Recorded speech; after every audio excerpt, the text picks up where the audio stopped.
Hi, guys. Welcome back. I'm going to continue watching what's going on with the death of the Queen. It seems that the palace is starting to get a lot of people surrounding it. So come check it out with me. It's, it's a sad day. It's nice if we can all kind of be together while we watch this. Excuse me, likely already is a document that will forever live on as a moment in history marking the end of one reign and the beginning of another. We haven't had a king in 70 years. We've had a queen at the head of state there for Great Britain, and now her son, firstborn son of her and Philip, will ascend to the throne, and he has good genes. They both lived well into their 90s, so it may be quite a while before we see another one of these. But the next in line would be after Charles would be, of course, Prince William, and then Prince George, who is the firstborn of Prince William and Princess Kate. So uh, we'll have kings for a little while from here on out after Yeah, having a queen for so long. it's just it. You and I, in our lifetimes, we have only known Queen Elizabeth II as the head member of the royal family, the head of state. And really, in our parents' lifetimes, I mean, she ascended to the throne. Sorry, mom. 1 year after my mom was born, so my mom doesn't have any recollection of life before Queen Elizabeth. Yeah.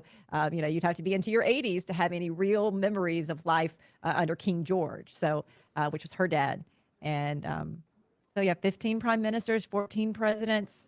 They've all come and gone, and Queen Elizabeth II has stood strong. What we would like to do, we're going to keep a very close eye on this shot of the podium. Again, we're going to be having live coverage for you throughout the afternoon and perhaps maybe evening or wherever you are watching from.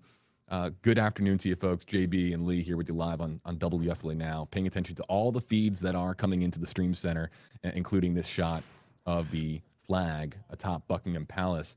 What we would also like to do, something that is very much at the core of what we do on WFLA Now,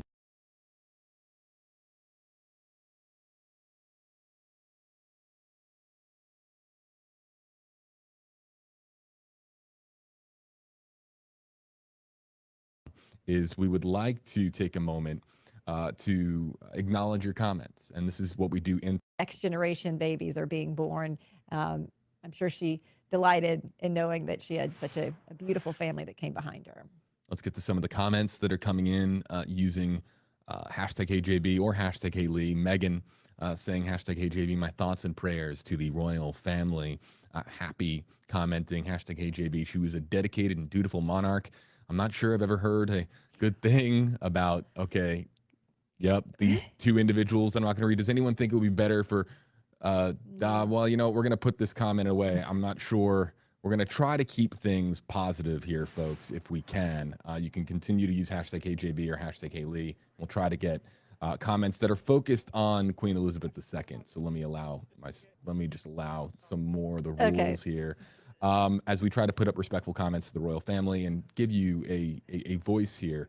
But yes, let's just acknowledge the previous commenter in this way. This is the line of succession, and Charles, born 1948, is next to be king, following, of course, Queen Elizabeth II, who's been queen since 1952, 4 years. 4 years after Charles was born. Mm-hmm. Yep. So she had Charles and Anne when she thought, that her dad was going to reign for many years. I mean, you don't expect your parents to die when you're in your low 20s. So she had two children, and then when he passed on.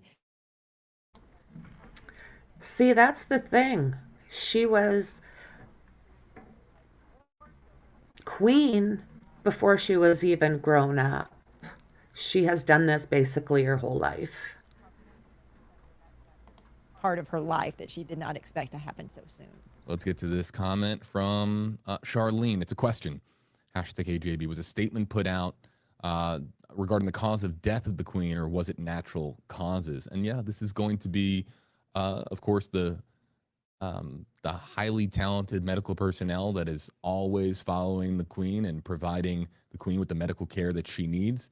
The exact cause of death will be something that people are going to want to know as to whether or not it was death of natural causes. There has been endless speculation online as to the Queen's health in recent days. She has canceled a couple of events. Well, I am not surprised that she's had to cancel some of her events. She's 96 years old and she was still keeping busy. I mean, she just had that meeting with the new prime minister, and I don't know how she was feeling, but I don't imagine great. She never stopped working for the people. She was a truly amazing woman. She, Camilla will never fill those boots, and neither will Charles. Mobility issues. We'll do our very best to share out some of the photos of the rainbows and some of the weather phenomenon that occurred over the course of our live stream on YouTube when we saw it go from rain to sunshine. And while you might think that that's a coincidence, I think that there are going to be a lot of folks who are going to look at that and see something a little bit more, something more special. Let's get to this comment from Sunshine, apropos, #KJB. The world may have all their leaders, but Queen Elizabeth had the world's respect. And there's little doubt that that Queen Elizabeth earned the world's respect. And how could you not, with just the length of the reign, again, the longest for any head of state. It's just it's unheard of, it's unprecedented, and one that it's just hard to fathom. Now, I'm going to ask you sort of a logistical question. If it's an NBC tweet, am I allowed to just turn my phone and show the rainbow, or is that not allowed? Unfortunately, Okay. no. We have to have the rights for that Yeah, all photo. right. But Okay. you know what? If you'd like to just show it to the camera really quickly, I can't bring it up myself. But Right. if you want to show me a picture of your phone, yeah, That a little was bit, a little more to there. that way. Got it? There it See is. Yeah. Maybe a little bit more to your left.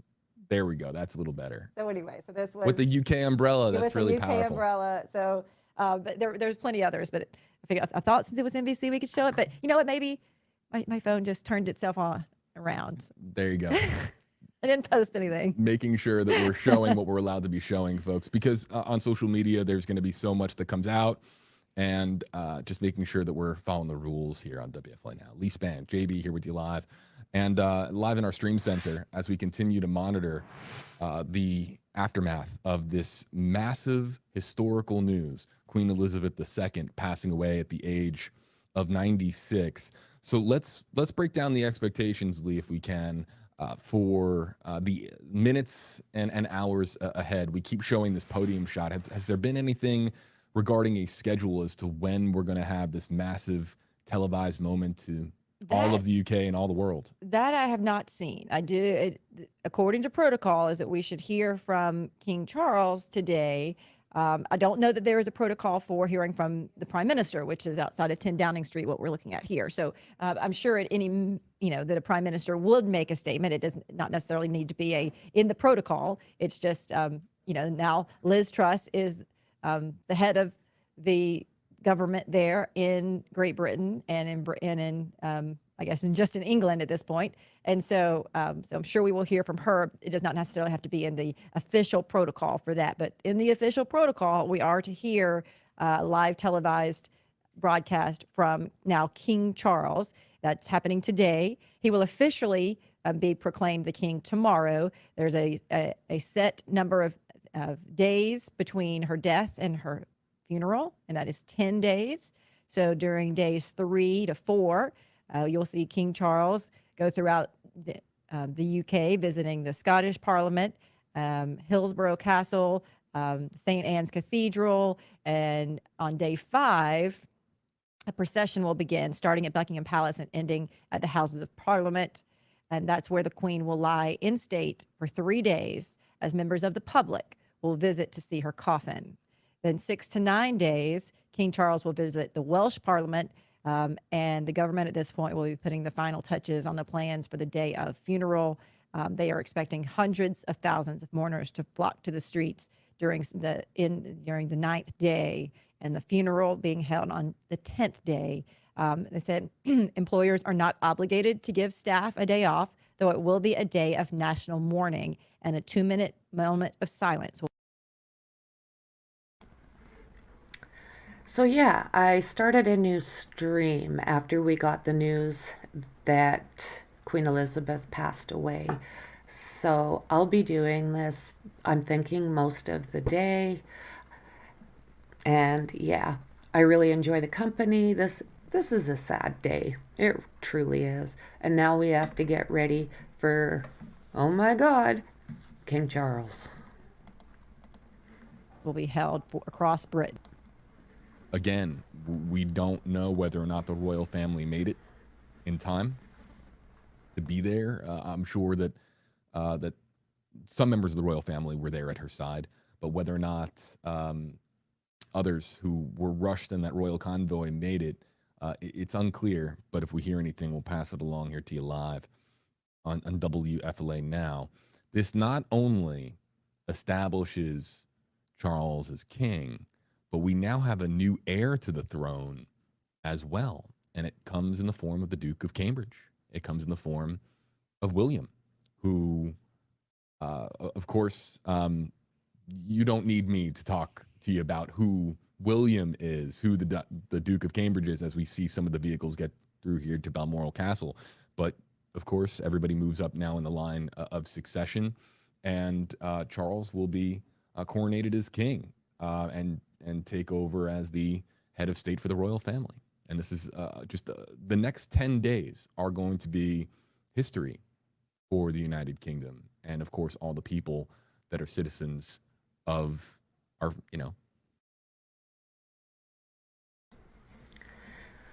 So, hi, Mexi Texi.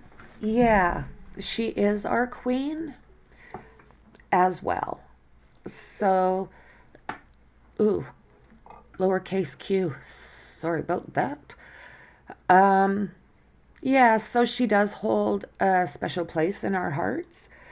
Every time something big has happened with royalty, whether it's people getting married or they make a lot of trips here, and a lot of people have got to see them.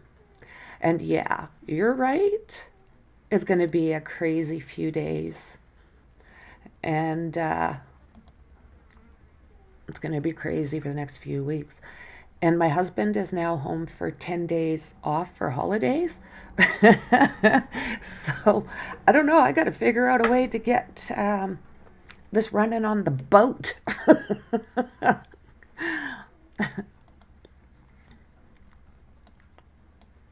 Monitor your comments. If you use hashtag KJB or hashtag KLee, we can animate your comments on screen like this. We had Kayla up. Let me just acknowledge Kayla really quickly. Hashtag KJB, prayers to the family. I hope the family gets the privacy that they need. They are a family that has, of course, their vulnerabilities as well. They're a family on the grandest stage at their royalty, but they are a family, and they are, of course, deserving of the same privacy that any family should get when we're talking about the loss of a loved one. And Ange, hashtag HAB, this is such a sad day. However, we are a part of a major historical event. It is. It's the end of one reign and on to the next. And also, as some folks that were just chiming in on YouTube, saying hello to the YouTube live comment section, a lot of titles change now. Yes. We're talking about Duke of Cambridge going on to become the Prince of Wales. Mm-hmm. Yes. And so a lot of shuffling that goes around. This is a major reorganization of the royal family, and a lot of moving parts. And this is something that I am by no means, and I will make this very clear to our audience, I'm no expert, but I am looking forward to being humbled by watching this all unfold over the next 10 days and watching how a royal family transitions from one generation to the other.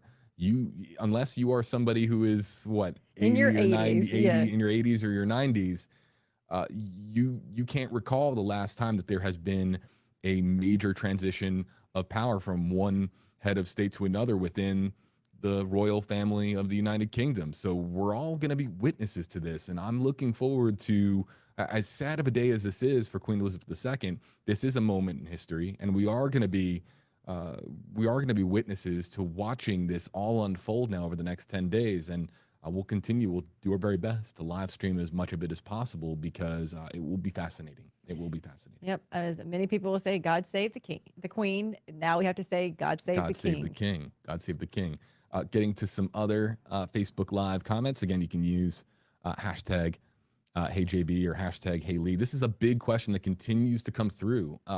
Who was actually there? Who was able to say say their final words to the Queen before? Yes, God save the king. That will be our next, well, that's our new phrase, right? So I have not seen any kind of press conference yet. I'm thinking it's past 1 Eastern. So I guess we'll just have to wait and see if one happens. I would like to think so, right?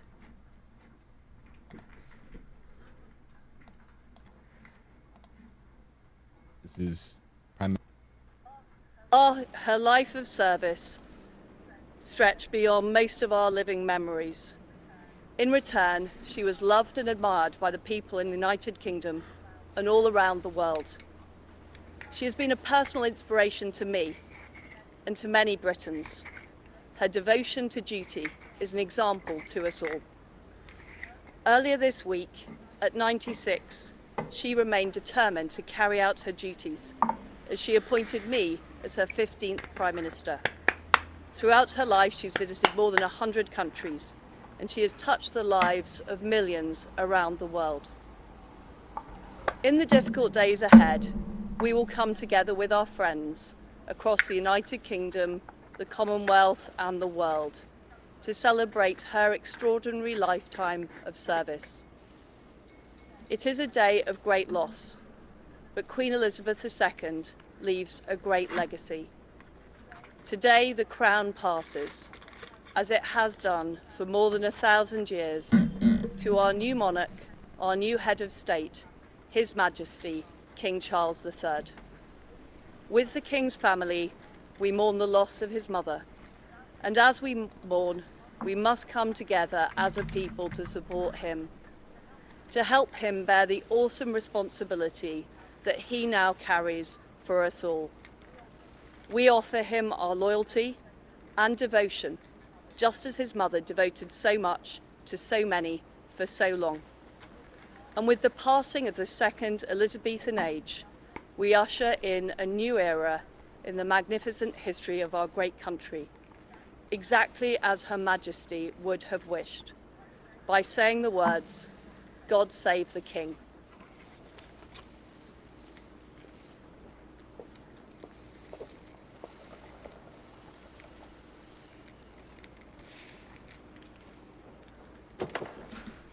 Prime Minister Liz Truss with a prepared statement, ending, as we were just talking about, Lee, with the first time in more than 7 decades, we will be saying "God save the King" instead of "God save the Queen." A touching tribute to Queen Elizabeth II, and again, another moment in history as we stay here with you live, folks, on WFLA Now. We are here. Yep, and we'll stay here with you for a little bit longer as we continue to make sure that you have a voice in the Facebook Live and YouTube Live comment section. There is a crowd here outside of Balmoral Castle. For those of you still just getting acclimated to what we're looking at, we were live with Buckingham Palace at the beginning of the live stream, showing you the crowd that was developing and growing larger outside of Buckingham Palace, but the Queen not there. Queen at Balmoral Castle, where she passed away earlier today. The exact time, the exact cause of her death, those will come out in time. We're not at that stage just yet. However, A lot of activity outside of Balmoral Castle, including the arrival of the royal convoy earlier that we had on YouTube Live. And now we're seeing a lot of cars, of course, come and go from the castle itself as the family is in a state of mourning. We have a king, Charles III in the UK, who's now mourning the loss of his mother, but assuming, as they put it, an awesome role, an awesome amount of power as being the head of state in the UK for the royal family. And we continue to use the weather as such an analogy for how we all feel. It rained all morning. It was pouring. Then the sun came out. It was a rainbow. And now there are more raindrops and more tears as more people are finding out the news of the death of Queen Elizabeth II. We'll continue to, over the next, we'll stay with you live for a little bit longer on WFLA Now, on Facebook Live and YouTube Live across all of our platforms, including WFLA.com, the WFLA app. I love this comment from Florian.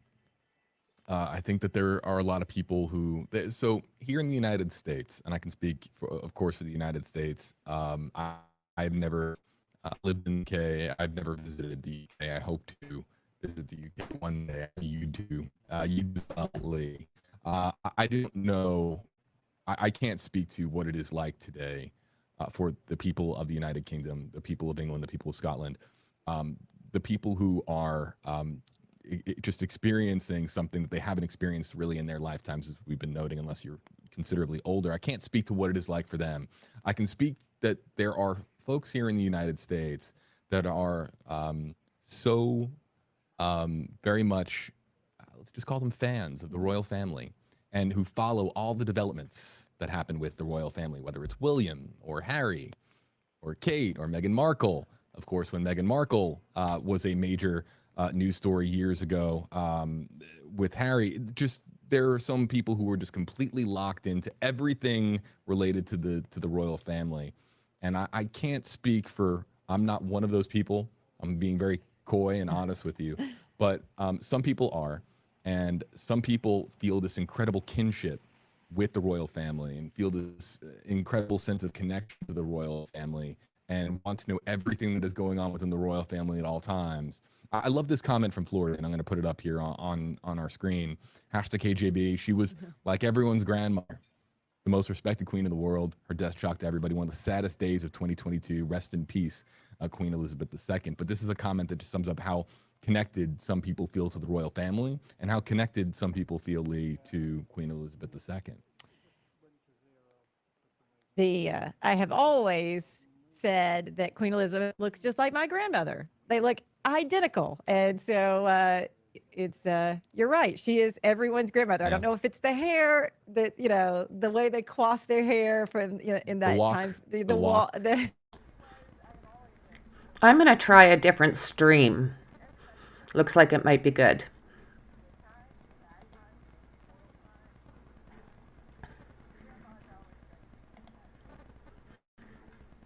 Okay, I'm going to see if I can, this one looks like it might be.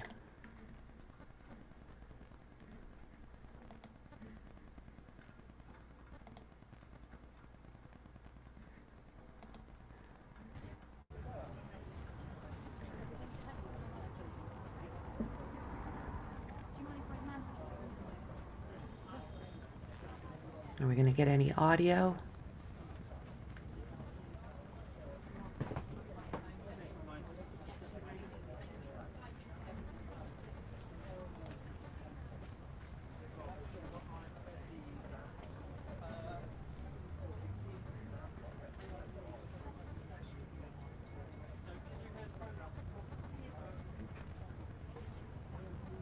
Okay.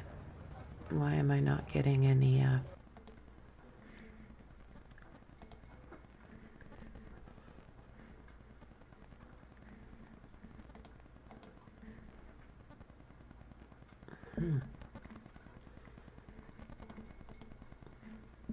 This is the Royal Family's channel.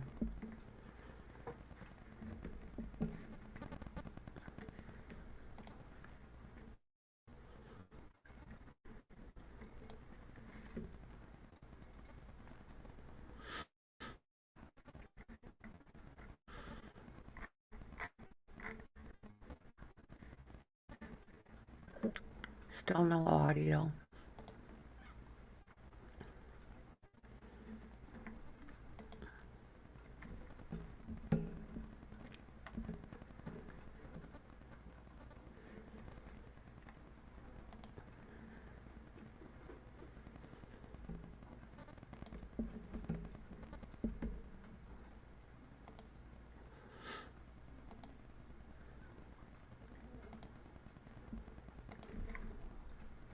I'm still looking.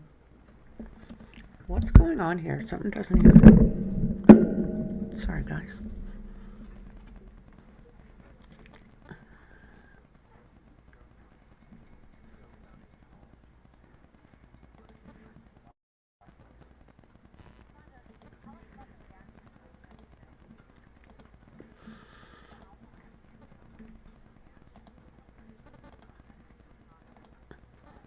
Heard from Speaker Pelosi, also Mitch McConnell, the minority leader over in the Senate. He opened up today's Senate floor action with mention of Queen Elizabeth's health and saying that she would be in their thoughts and prayers. His statement just now says, "Today, all Americans stand with our great friends at the Atlantic in mourning and in the passing of Her Majesty Queen Elizabeth II. The decades of Her Majesty's reign saw an intense deepening of the special relationship and close bond between the U.S. and the U.K." And Speaker Pelosi also put out a statement just a few minutes ago. She talked about the time she was honored to be on the floor of the House during the historic address to Congress in 1991, where they welcomed Queen Elizabeth. And she also shares her moments of reflection as well.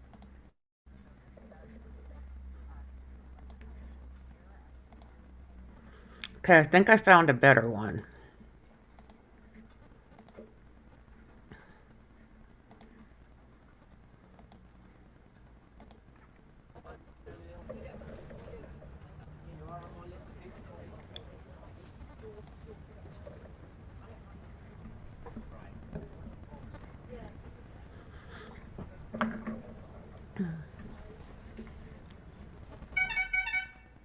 Can you tell me if you can hear and see that okay?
Prince Andrew, suspended from royal duties in the wake of sexual united in.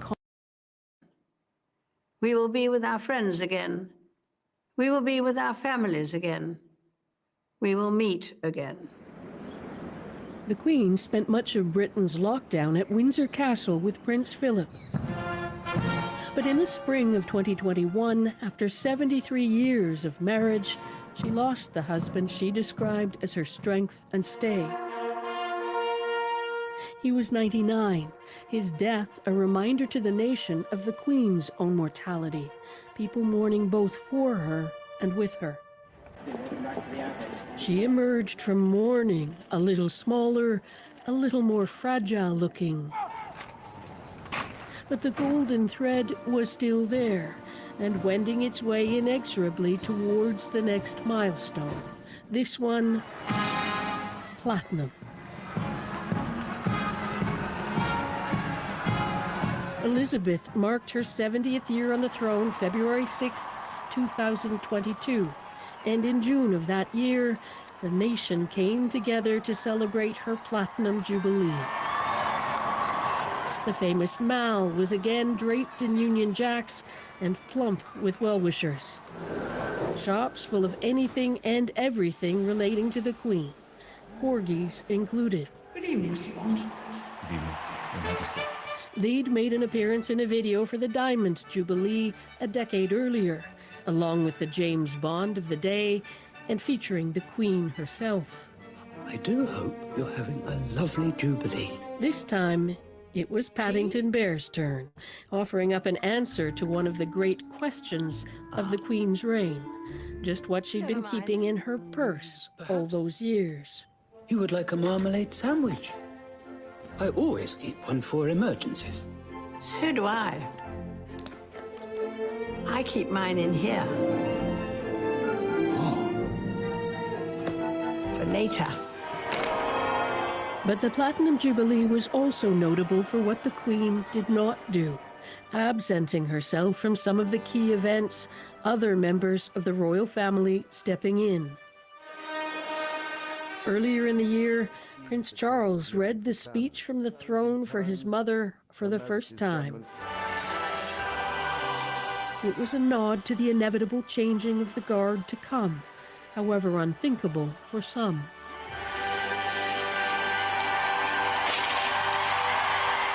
We all in some way knew her. This huge figure, this sort of massive oak tree that was on the horizon is suddenly felled. So I think actually we're all bereft. The sheer longevity of Elizabeth II's reign is partly what embedded her so deeply in the fabric of the nation.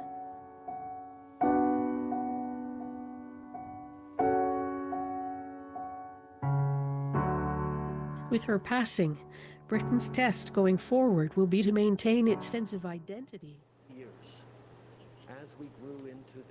This is, of course, the Prime Minister speaking on the death of the Queen.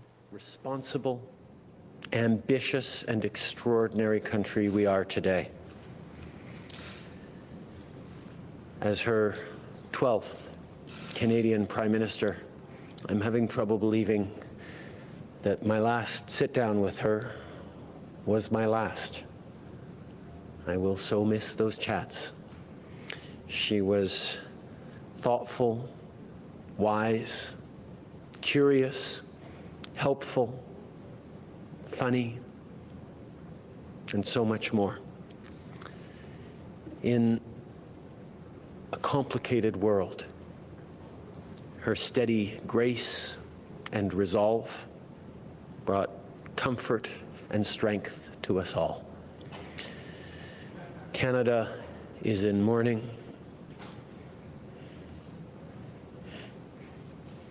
She was one of my favorite people in the world, and I will miss her so.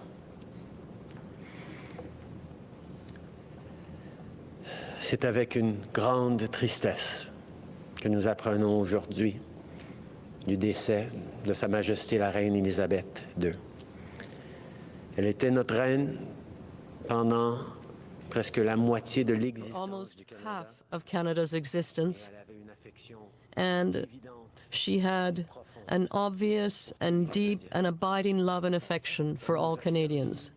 avec force, She served us with strength and courage for 70 years. pendant que nous sommes devenus le pays As we ambitieux, became optimiste, the ambitious, diversifié, optimistic, responsable, diverse, extraordinaire que nous sommes responsible, and extraordinary country that we are aujourd'hui. today. En tant que sa 12e As Premier ministre her canadien, 12th Canadian Prime Minister, j'ai beaucoup de mal à accepter que la I dernière have fois trouble que je l'ai vue accepting sera la dernière that the fois. last time I saw her would be my Ces last. conversations vont me manquer énormément. The conversations I had with her Intéressée, will be terribly missed. intéressante, She was a engagée, thoughtful, curieuse, wise, drôle. curious, and funny Elle m'a person, beaucoup conseillé, beaucoup and aidé. she gave me a great deal of wonderful monde advice. Très compliqué. In a complicated world, Sa présence, sa grâce, her steady sa presence, force her grace, a and été strength une ressource importante pour nous tous. brought comfort and strength to us all. C'était une de mes personnes préférées. au She monde. was one of my favorite persons in the Elle world. me manquera. So maybe this is a good time to take a bit of a break while he's yattering. He's like a spoiled little rich kid. His dad was horrible, his mom is horrible, and he just is not good for our country at all. Never has been. The only reason he got in originally is he told everybody that he would legalize marijuana if he got in. So all of a sudden, every pothead and every kid that could vote voted for him. Well, they don't have Rockefeller money, but his dad was our premier, like back in the 60s, early 70s. Again, a horrible guy. Pierre Elliott Trudeau. And yeah, if he didn't tell Canadians that he was going to legalize marijuana, he would never in a million years have gotten in. He has no political background, and yeah, he's just a mess. But I found this channel here, and it sounds like they're going to be doing some interesting coverage. So I hope you like it, Mexi Texi. As always, I just love having you here with me. You're always great. And I will miss her dearly. To Ottawa, CBC's chief political correspondent, Rosie Barton, is with us. Hi, Rosie. Yeah, and I mean, See how I did that? Was able to fast forward right through them. a new chapter for the country, for this country, for the Commonwealth, for the world, but also a very personal statement from someone who had gotten to know the Queen, both as a small child and as an adult, and had come to respect what she was able to offer as the head of state, saying that she was thoughtful, wise, curious, and funny. I mean, I found his last line that she was one of his favorite people in the world quite touching, and really saying quite a lot given how many people that the Prime Minister has met and knows. I will tell you, we also have some other reaction coming in at this hour, and I want to say this part too, because it also is deeply personal. The Governor General, Mary Simon, of course, Canada's first Indigenous Governor General, talks about how the Queen was compassionate, dedicated, humble, engaged, and wise. But then she goes on to offer this personal story as well. She says that when she was growing up, her grandmother revered the Queen. Of course, Mary Simon is Inuit, as did so many in the Arctic. She would tell us stories about Her Majesty, about her role, and about her commitment.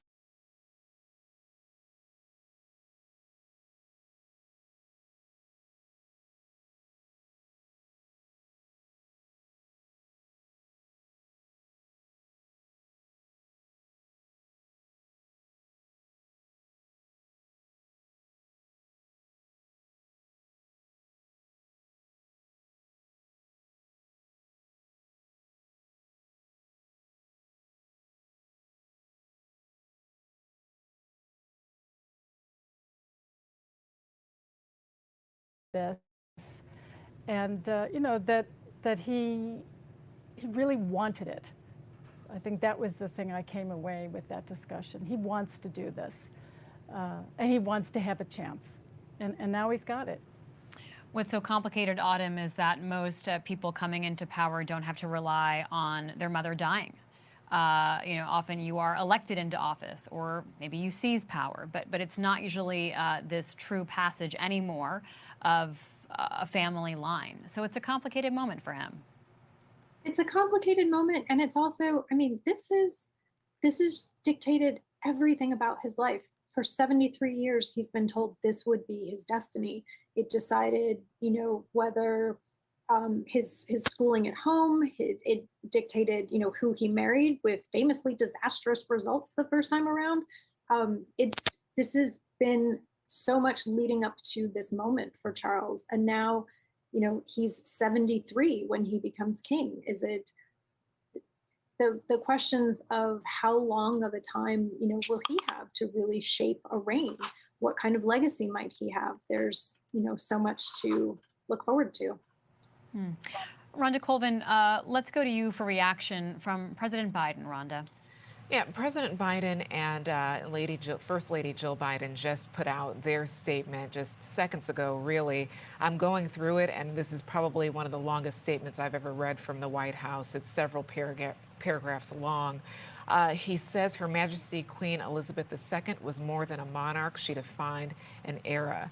Queen Elizabeth II was a stateswoman of unmatched dignity and constancy, who deepened the bedrock alliance between the U.S. and the United Kingdom. She helped to make our relationship special.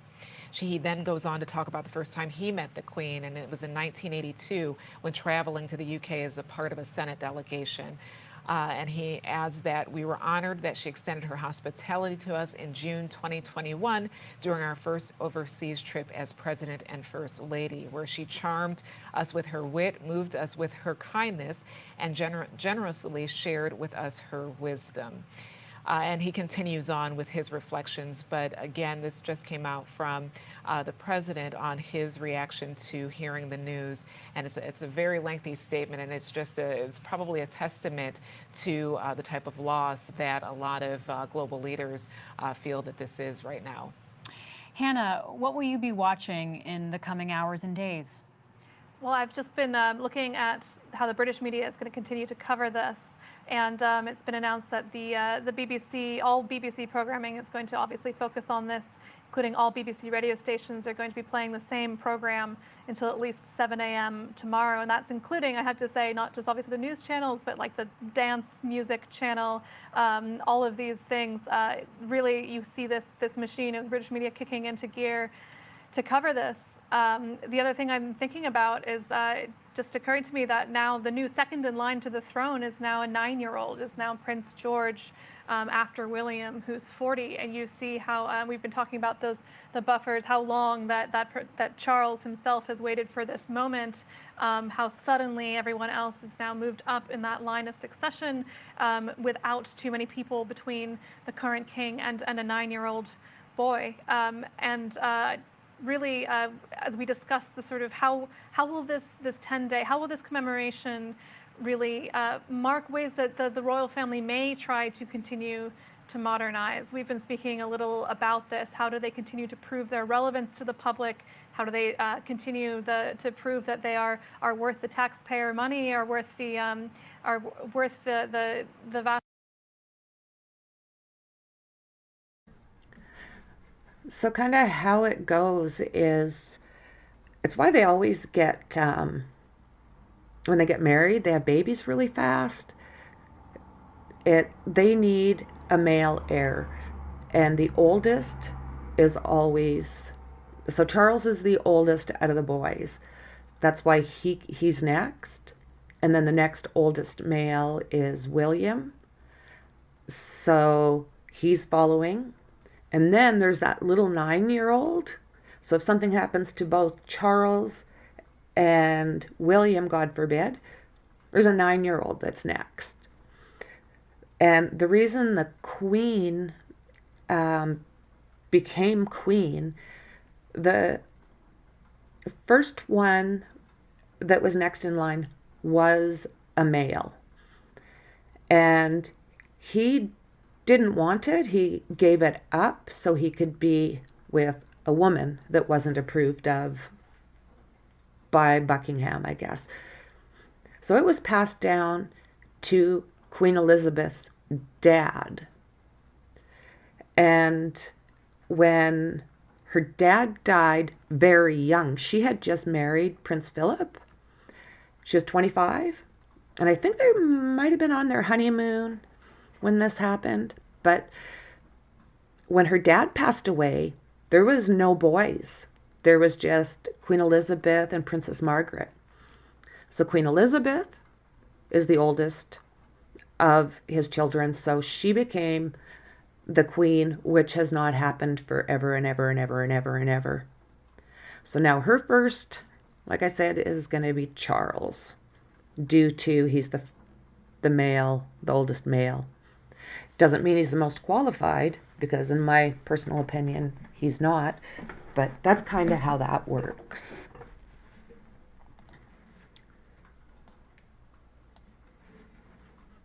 Let's get back here.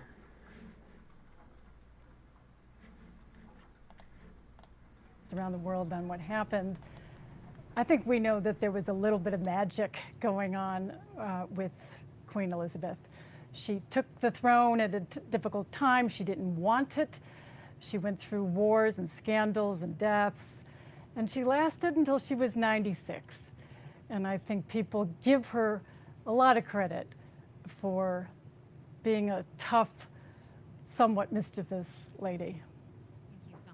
And thank you to all of our colleagues all over who have contributed to our reporting today. You've been watching coverage live from the Washington Post as we brought you historic news that Queen Elizabeth II died today at her home in Balmoral, Scotland, surrounded by her family who rushed to be at her bedside. She was 96 years old. Flags across the UK are flying at half-staff as the second Elizabethan age draws to a close. We'll bring you coverage over the next 10 days of reflection and ceremony as Charles assumes that mantle of king. We'll be live from London as the Queen's body is moved from Scotland to Buckingham Palace and world leaders gather for the Queen's funeral at Westminster Abbey. We leave you with this look back at an extraordinary life. The great sort of paradox of Queen Elizabeth's reign is that while she was the most visible figure on the public stage for as long as anybody, no one actually knew her. She felt that she was a symbol, and if she were to sort of become more familiar, that the magic would go. She was never predestined to become the queen, but her uncle, who was the older brother of her father, was due to become the king and became the king. That was Edward VIII. But there was a constitutional crisis in the 30s when he fell in love with an American divorcee. So he was forced to choose between her or the monarchy, and he chose her.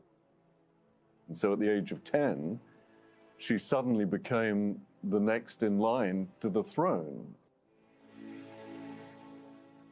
When her father died, she was in Kenya. She came back to be greeted by this sort of phalanx of old men in top hat and tails. One of them was Churchill, who was her first prime minister. Those Britons had seen her father as the king, her uncle as the king, her grandfather as the king, her great-grandfather, Edward VII, as the king, and even her great-great-grandmother, Queen Victoria.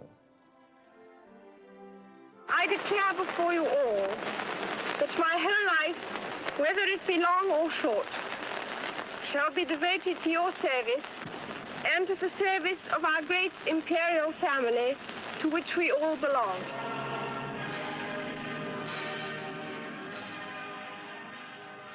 Television created these milestones of her monarchy. The first coronation to be televised and indeed watched by millions around the world. It was the first great global television event. So somebody at the BBC convinced them to do a documentary film. It was called The Royal Family. And it was the first real glimpse of them in their family environment. And Unfortunately, instead of it being sort of this candid and warm milestone in television history, what it actually did was sort of break down those barriers of inscrutability. Many people believe that it sort of led then to this whole notion of the press in the 70s, 80s, and 90s actually sort of turning on the royal family. They didn't turn on the Queen herself, but they certainly went after her family. Diana, Princess of Wales, has been killed in a car accident. Diana died in 1997. The whole episode, you may remember, sort of cast the whole country into this grief and rage, really. And, you know, at first the anger and despair turned on Prince Charles. But then it slowly gathered against the Queen, and it was really the only time in her reign that the public was losing support for her. She gave a very measured and clever television address to the nation about Diana that was very sort of solicitous of her and captured the moment. So what I say to you now, as your Queen and as a grandmother, I say from my heart. First, I want to pay tribute to Diana myself. She was an I just wanted to stop it there for a second. Just make sure that I don't get in trouble for streaming somebody's stuff. This is for basically documentary purposes. You know, you want to document this time in history, so this is under the fair use clause. So I have found, when these guys are out, I have found another stream that might be interesting. This entire day is, wow, it's going to be a day. exceptional and gifted human being.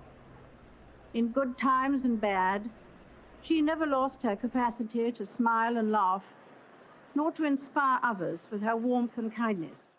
As her reign progressed, I think the whole society saw that what they had with the Queen was a national treasure. When she took office, there was still the semblance of a British Empire, and that obviously diminished greatly. One thing that isn't perhaps well understood about the Queen is that she was a very pious woman, and she saw her commitment to the monarchy as sort of a sacred promise she made to her God. During her reign, there were calls at various times for her to abdicate so that Charles, for example, then a young, spirited bachelor, could become the king. Or, when William came along, or when George was born, that sort of notion completely misreads who she was. What was driving her wasn't the trappings of being the queen and the luxury and all the rest of it. It was what she felt was her sacred duty to her subjects, to her people. She would never, ever have abdicated. She's reigned longer than any other British monarch, dating back 1,100 years. And no one thought that the reign of Queen Victoria, which lasted 63 years, would ever be surpassed, but Queen Elizabeth did achieve that in 2015. She was this sort of continuous thread through incredible changes in British society. We've always associated the monarchy with Elizabeth. Now that dynamic changes. Now that Charles is the king, that feeling towards the monarchy inevitably is going to change. And one has to sort of think that it's not going to be quite as solid as it was, given Elizabeth's incredible reign and her duty to it.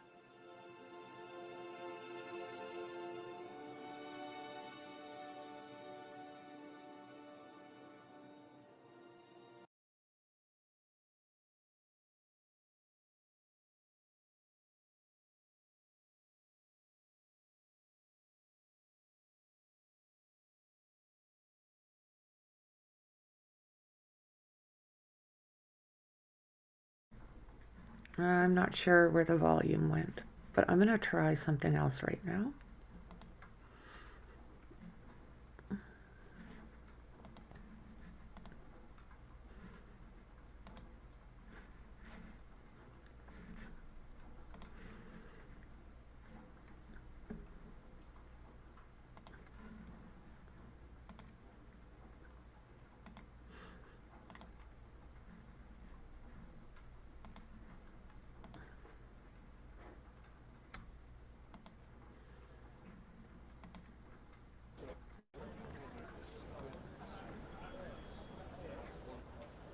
Values of service of the Queen body, the values of public service is particularly exciting. Talk about our united morning and the important things of being united in morning and celebrating. I think that is the sentiment that is brought on a huge crowd.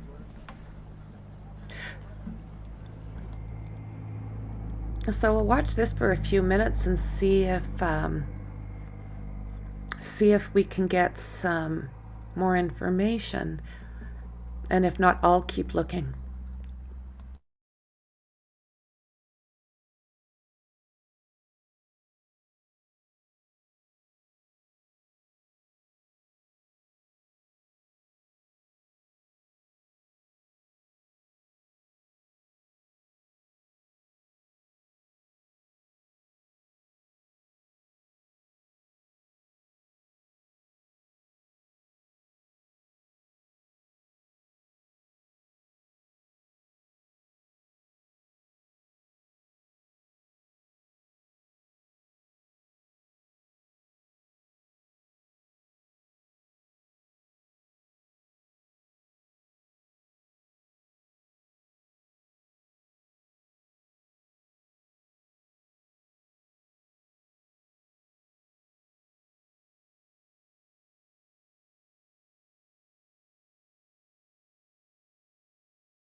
Okay, I think I found something else. Let's try this one.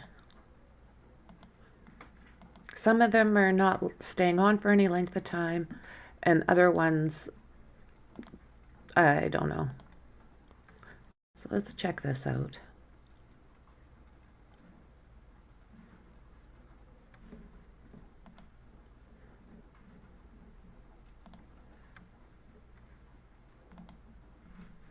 Oh. It's a coming, it's a coming. Yeah, I think this one.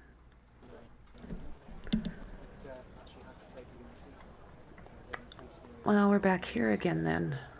Less and less of Queen, but up to the very end, doing this something that Prime Minister. No. Not what we want, right? Both be doggedly her most important duties, and there can be none more important on a head of state for the monarch than overseeing. I mean, they all look interesting.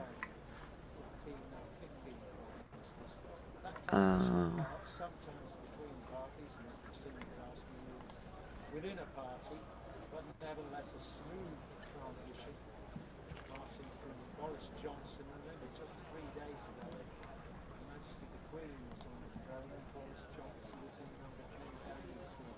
I don't know about you, but I can't hear that very well either, so. This is truly an extraordinary moment in the history of the United Kingdom. Not least because we know what will take place over the next few months, something that is trust is addressing today on the economic and political side, but we're not thinking about that. See, of course we're thinking about what this means individually, what it means to each and every one of us. I'm looking. To a family, so many people, perhaps slightly odd, slightly strange, slightly dysfunctional family in some cases, but there is no other family. Come on, guys. Chosen to have such a family. They serve us. Some of the ones I really want to be finding, I'm not finding.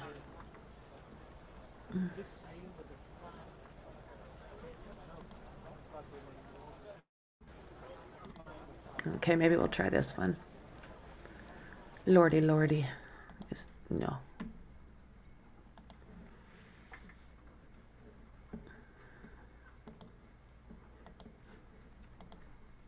I don't like just watching the rain on a wet gate.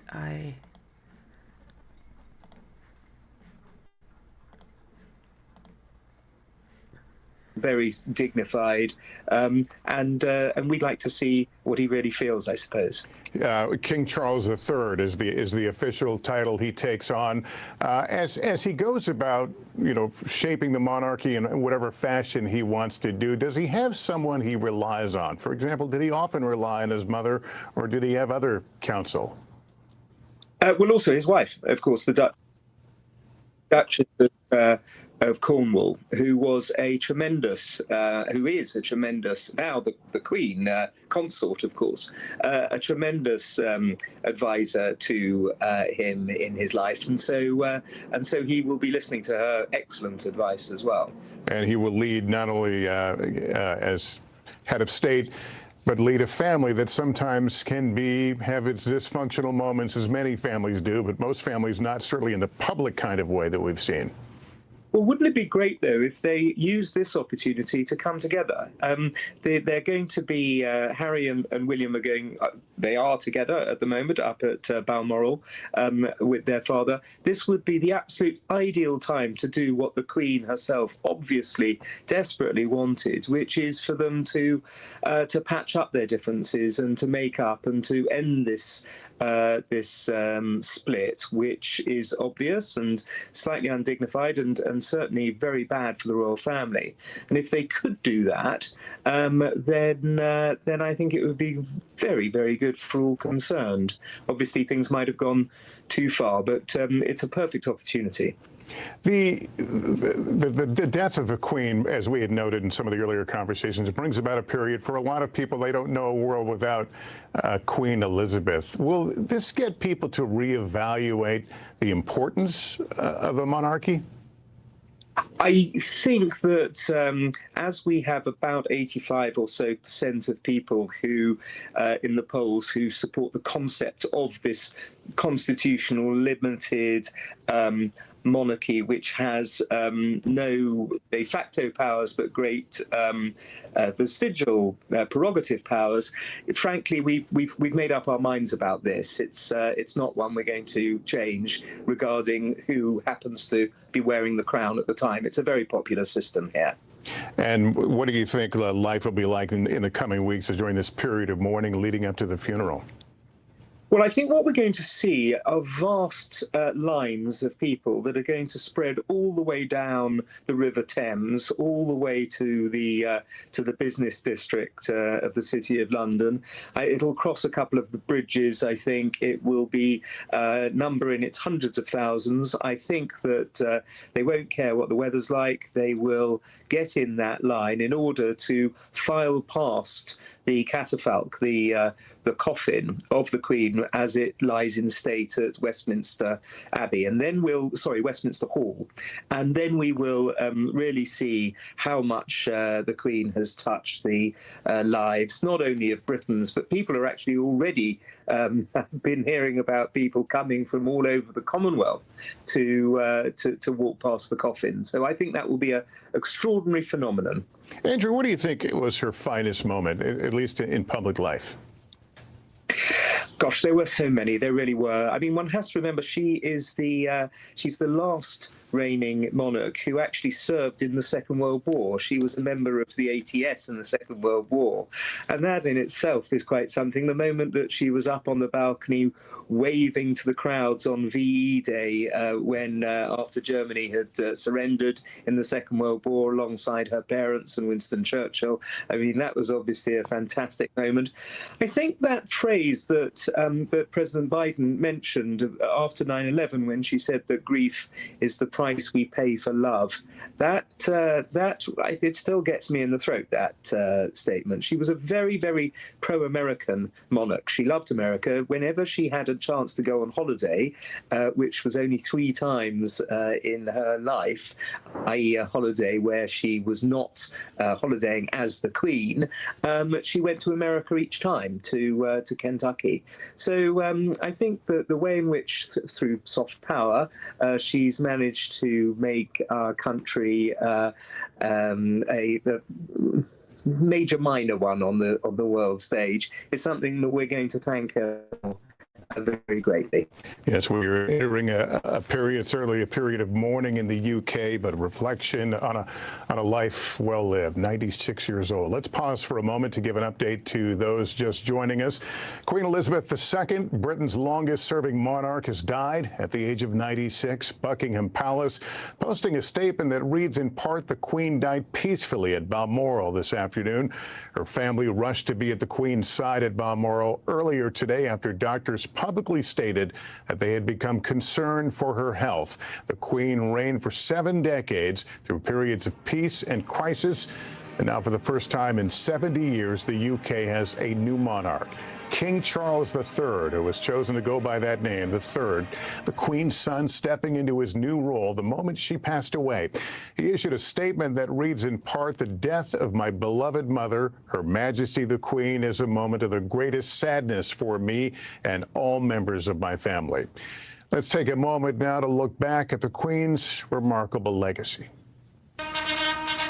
Queen Elizabeth II, Great Britain's longest-serving monarch, died after living a life dedicated to duty.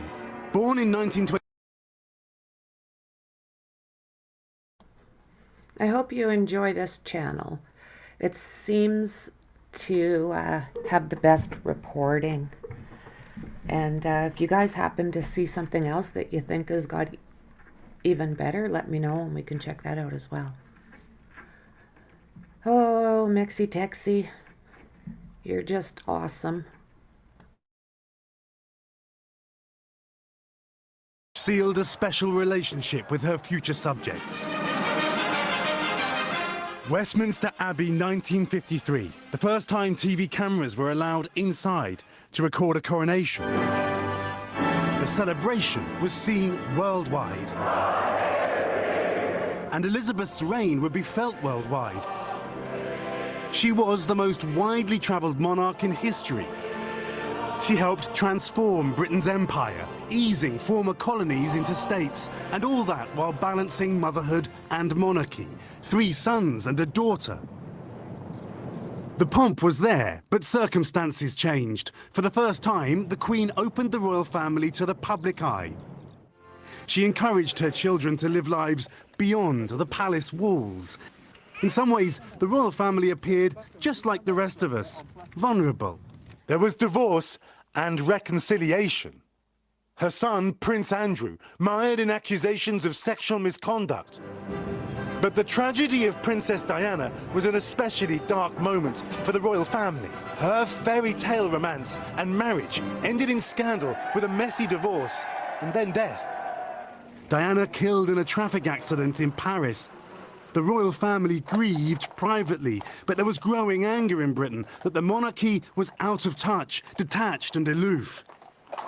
The Queen quickly returned to London from her vacation home to pay tribute to Diana and face a challenge to modernise the monarchy. I, for one, believe there are lessons to be drawn from her life and from the extraordinary and moving reaction to her death.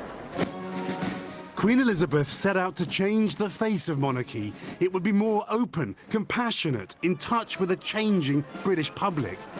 Institutions, which in turn must continue to evolve if they are to provide effective beacons of trust and unity. She embraced many changes, including the marriage of her grandson Prince William to commoner Kate Middleton, and Prince Harry to the American actress Meghan Markle.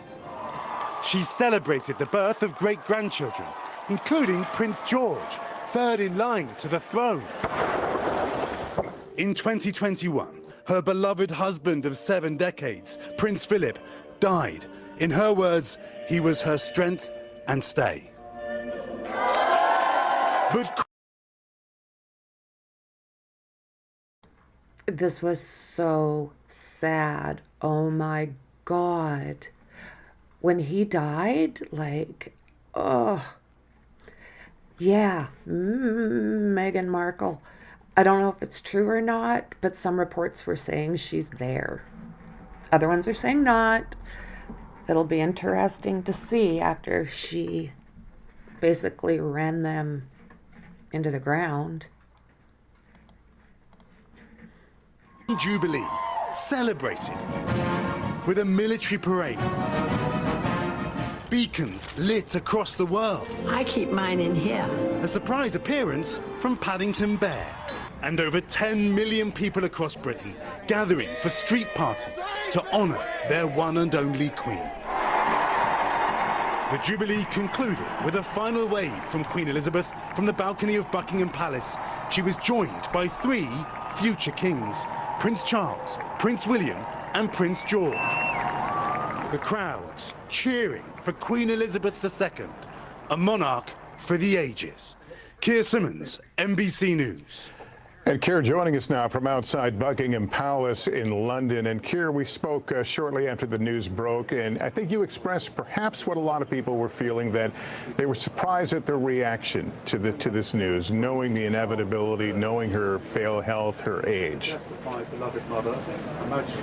Yeah, Lester, you know it's coming, but it's just hard to comprehend all the same, isn't it? It's like, as I've said a number of times in this broadcast, it's hard to comprehend that we were standing here and she was standing on that balcony of Buckingham Palace, and it's hard too to just take in the breadth of her life. As I was saying in that report there, she was born just a short distance from here in a very smart part of London in a private house, because royals and members of the aristocracy, that's what they did. They didn't go to the hospital to give birth. She was educated in Buckingham Palace behind me there. She wasn't sent to school, because you weren't sent to school if you were a royal in those days. You certainly didn't go to university, and she didn't. She was born in the 1920s in the era of the wireless radio.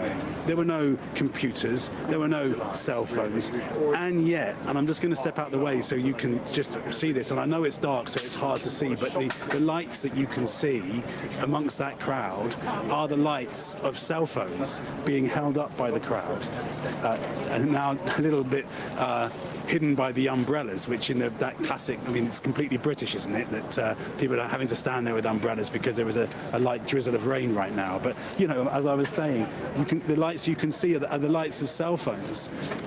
Something that she would never have imagined. Her family would never have imagined when she was born in the 1920s. So what an extraordinary life, what an extraordinary era she has lived through. the Elizabethan era, the modern Elizabethan era, which has now come to an end. And I think she wasn't just a constitutional figure. She's become a cultural figure in the modern world. Incredible. In that report, you saw her enjoying some of the features of modernity, of television and things. Remember that moment, Lester, at the Olympics when she agreed to do that spoof James Bond and pretend that she jumped from a plane? I mean, just think about how kind of impressive it is that a woman who was born in that age was able to stay so traditional and steadfast and at the same time prepared to become the person that she became. Keir, thank you. We'll continue to come back to you as our coverage continues this afternoon. Right now, let me bring back Wilfred Frost. Wilfred, she had 70 years to make the crown her own, to define, what the head of the monarchy looks like. Will King Charles III also perhaps go his own way and redefine it in another way? Well, of course, that remains to be seen, but I think he can take a great lesson from his late mother in the way that she led her life and reformed the monarchy. I think it's funny when you hear him talking about her. It's mummy, mummy. I just have to put that out there. It with the times so that it's in a place where there's never demands for change, and I think he will, as we've heard already, with perhaps decisions to slimline it more, will try and move ahead of the curve on that need for reform. But I think above all else, the key thing she did so well that he will try and emulate is deliver on her duty and do so with the grace that she did it, never seeking glory, only looking to serve her people. And there's a sort of quiet nature with which she did it that I think so endeared her to the people of this nation and around the world, and gained her that respect and admiration, Lester. We spent so much time talking about her in a more modern era of the last, several decades, but we forget even, being a royal, some of the things she did, working on trucks, for example, around the war. She was a very different kind of monarch. She absolutely was, and working on trucks during the war is clearly a great example of that, loving the countryside. And despite being a monarch, despite being a queen who was born in an age where that meant just profound amounts, she connected with individual people. And just think how times have changed over 70 years. The world and Britain is much more of a meritocracy today, as it should be. It respects the establishment much less than it used to, and yet the Queen's approval ratings, and because of it, the monarchy's approval ratings, are higher than it's ever been. That cannot happen without her having delivered quite so remarkably as she did. It's a huge task to follow her, of course, now for King Charles III. But I think he has already taken great lessons. And we've already got a glimpse of his commitment to duty, Lester, because he will leave the warmth of Balmoral, which he loves, and his family, where they are mourning together tonight, as soon as tomorrow, to travel to London and deliver a speech to the nation. Already you're getting a glimpse there of that commitment to duty that we saw from his late great mother right until the end. Yeah, really important points there. Let me go to NBC News Chief White House correspondent Kristen Welker. Kristen, we know there's a statement now from the president, but other former presidents and other leaders now are weighing in on this news. That's absolutely right. And first, just to set the scene here, Lester, House Speaker Nancy Pelosi has ordered the flags at the U.S. Capitol be lowered to half staff. We did get our first public reaction from President Biden, who said that Her Majesty Queen Elizabeth was more than a monarch. She defined an era.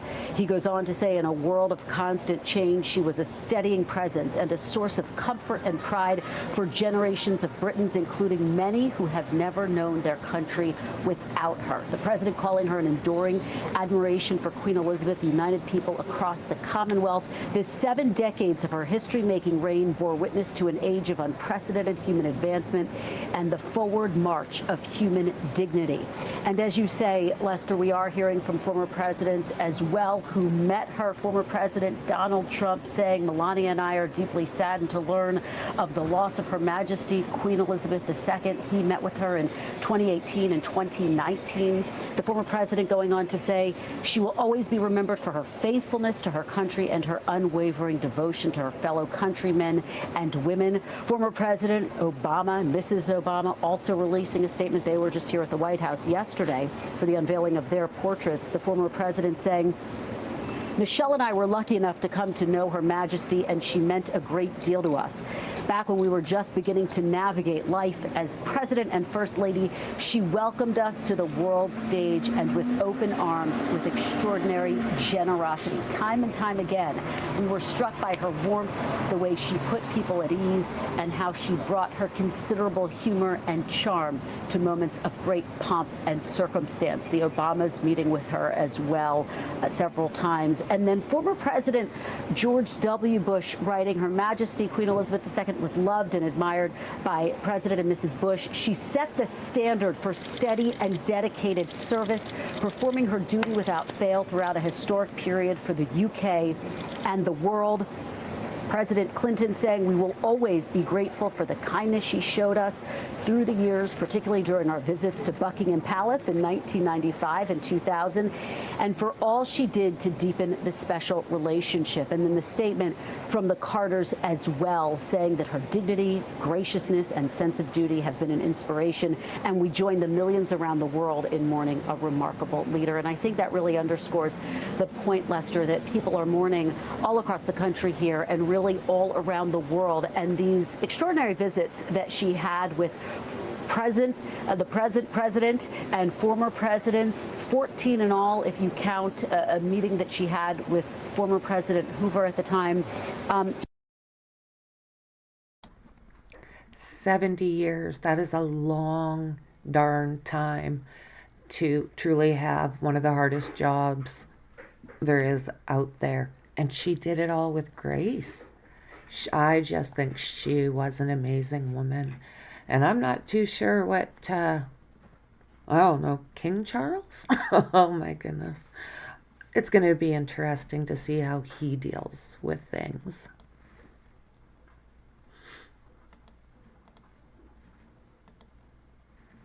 Started talking about an historic event, and he started to confuse of that event, and the Queen apparently gave him a look, the former president saying it's a look that only a mother could give. And she really had these incredibly personal moments with these U.S. presidents, really strengthening the bond between the two nations. Lester. Yeah, I recall that, sir. Kristen, thank you for sharing. Let me bring in NBC News historian Michael Beschloss. Michael, our country famously defied a monarch, and yet this monarch, for 70 years, has had a really profound impact here and elsewhere. Why?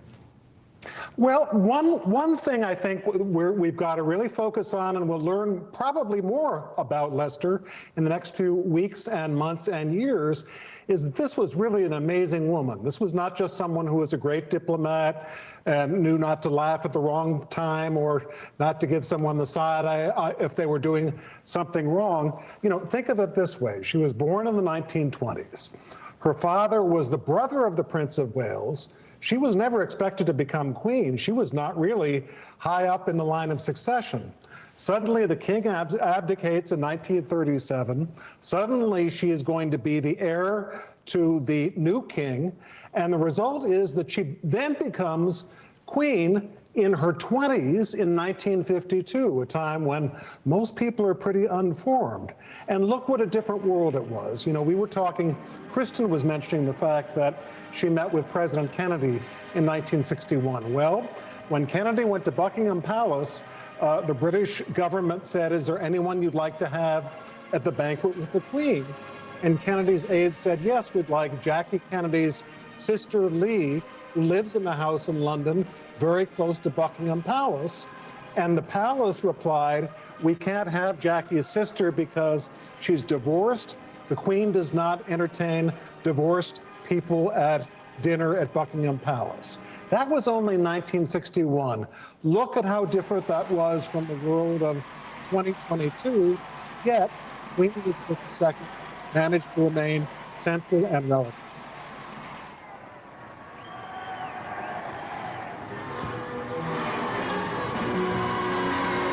Oh, Michael, I'm sorry, you still with us? Yes. Oh, okay. I did want to ask you about King Charles III, and whether you think he will want to reach out to the administration here or other foreign governments quickly. I'm sure he will reach out to the American government quickly, something that Winston Churchill always said. I'm sure you know this one, Lester. He always advised other prime ministers of Great Britain, never get too far away from the Americans. Make sure that that relationship is always close, even if you disagree. And the White House has not said one way or the other whether the president would be traveling for the funeral. Historically speaking, would it be likely that he would? I would be surprised if he did not, given the length of this relationship, the importance of our relationship with the UK. And it's rare that something like that doesn't happen, and sometimes has ramifications. For instance, when Franklin Roosevelt died in April of 1945, long before you and me, Roosevelt was faded in Washington. There was a funeral at the White House. He was buried at Hyde Park, New York. And Winston Churchill, his great friend and ally of World War II, did not come, largely because the British thought that it was still too dangerous for the prime minister to sail across the Atlantic before there was peace with Nazi Germany. And oddly enough, for years, there were people in both England and the United States that felt that that cast a little bit of a pall over relationships. So diplomacy does have some importance. All right, Michael, thank you. Let me bring in again NBC News British historian Andrew Roberts. Andrew, thank you for sticking with us here. Can you shed a little light on the relationship between the Queen and the United States, how she felt about this country? Yes, she loved America. As I think I mentioned, she only had 3 holidays in her life where she was not queen, as in she was not visiting as a head of state. And in all 3 of them, she went to visit Kentucky.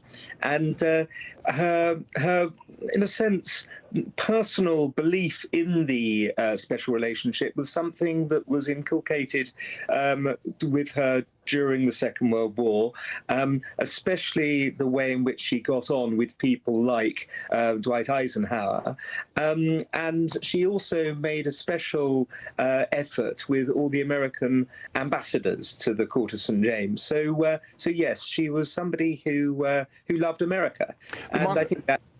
Yeah, I was going to say the monarchy, of course, is steeped in tradition. Did she enjoy those traditions? And I think back to only a few days ago, officially appointing a new prime minister.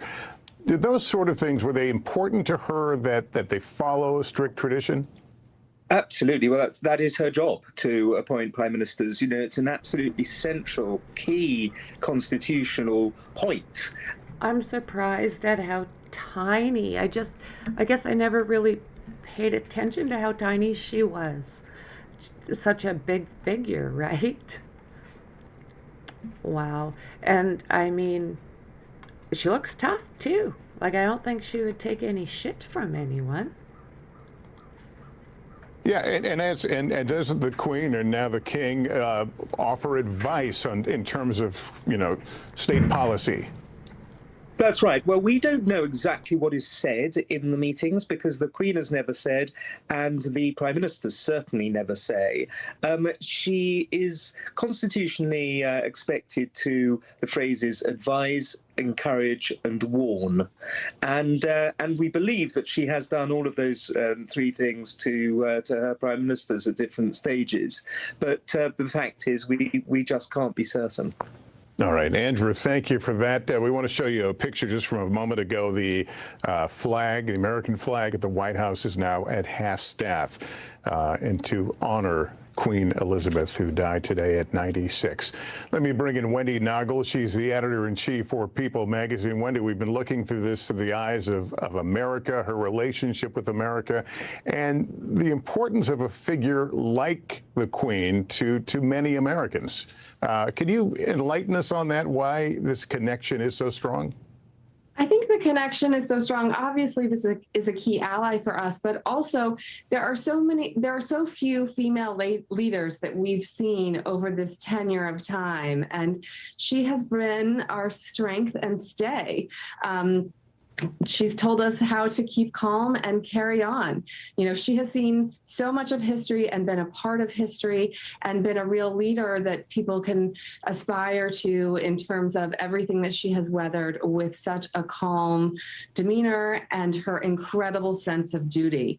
You know, the Queen is someone that it was never an option to quietly quit. She worked right up until the very end, and her sense of duty was unparalleled. And I think that is such a touchstone for everyone across the globe. Yeah, I wonder sometimes if some of the struggles, some of the personal family struggles they had, that people, you know, could in some ways identify, if that made her somehow more accessible or someone more to admire.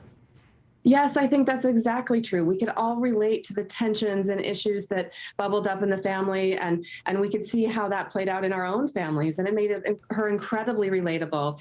And also in her later years, we really saw her as a grandmother and a great-grandmother. You know, as she was steering the monarchy into a more modern age, we also saw that play out in her relationships with her children, grandchildren, and great-grandchildren. All right, let me go back to Daisy McAndrew, a royal expert for NBC News.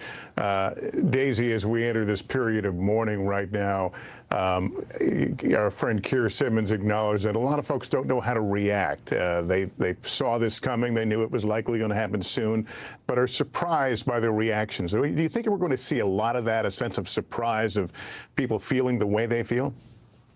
I really do think that, and as you quite rightly said, logically thinking about this, of course we all knew it was a case of when, not if, and that when was probably going to be sooner rather than later. But I think in a weird way, this still will rock the country, because when you're used to something always being there, and in this case, that something being the Queen, and she's not there the next day, I think there really will be shock and reverberations.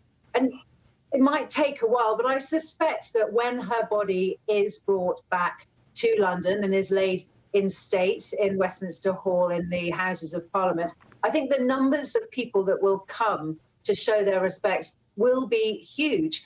And that might come as some surprise.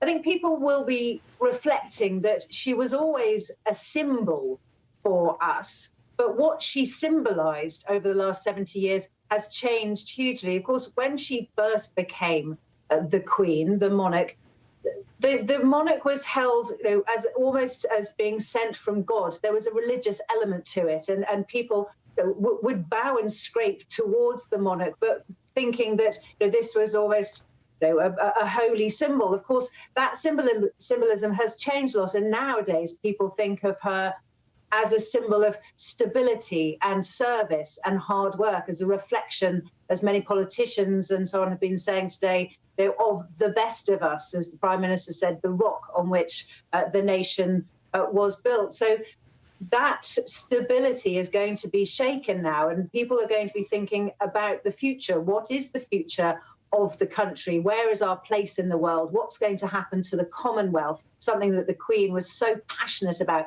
keeping the Commonwealth together. What will Prince Charles, now King Charles, be like? Will he be a leader? Will he be strong as she was? And also, it's been very notable over the last few months that King Charles, as he is now, has shown quite a lot of emotion. How much emotion will we see in the next few days? He will now be facing his official accession in a ceremony tomorrow. Tomorrow at midday, I think church bells around the country, muffled bells, will be ringing out. There will be lots of moments of reflection over the last few days. And of course, none of us, unless we're in our mid-90s, as the Queen was, can remember the last state funeral of a monarch and the last passing from one generation to the next. So it is going to be a strange period of reflection and a bit of navel gazing about who we are. Yeah, and you mentioned King Charles III. As we watch this process, we watch him speak tomorrow, take the reins of the monarchy. We have to remember that, you know, he's not just a member of the royal family. He is also the son of the late Queen, and so he will be viewed, I guess, through a lens of a grieving son as well. Exactly that. And if you think of his predecessors, it was not the done thing for them to show emotion at this time, because this time was, you know, a moment of great constitutional significance. I mean, going back hundreds of years, it was a time when, you know, when one monarch passed on to the next, where you might be expected to have some sort of turmoil from, you know, foreign invaders. So it was always a time when the new monarch would have to show that he or she was strong enough to defend the nation. Of course, the monarch now has a different role, and it's more about reflecting modern Britain. It's about, you know, showing that they can understand us and ask us to understand them. So he will have that slight difficulty of trying to work out how much emotion to show us, how much to let us into his personal grief, or whether his role is actually to be strong on behalf of us. And of course, he might come to some sort of criticism of he's being too stoic, he's being too stiff upper lip. We want to see some warmth and some emotion. So all of those things will have to be very carefully thought through. All right, Daisy, thank you. We continue to watch the pictures here of people who've made their way to Buckingham Palace, who are slowly making their way by in a procession, people leaving flowers here. I don't know if this is Buckingham we're looking at. It's Windsor, Windsor Castle. People leaving remembrances in honor of their late queen.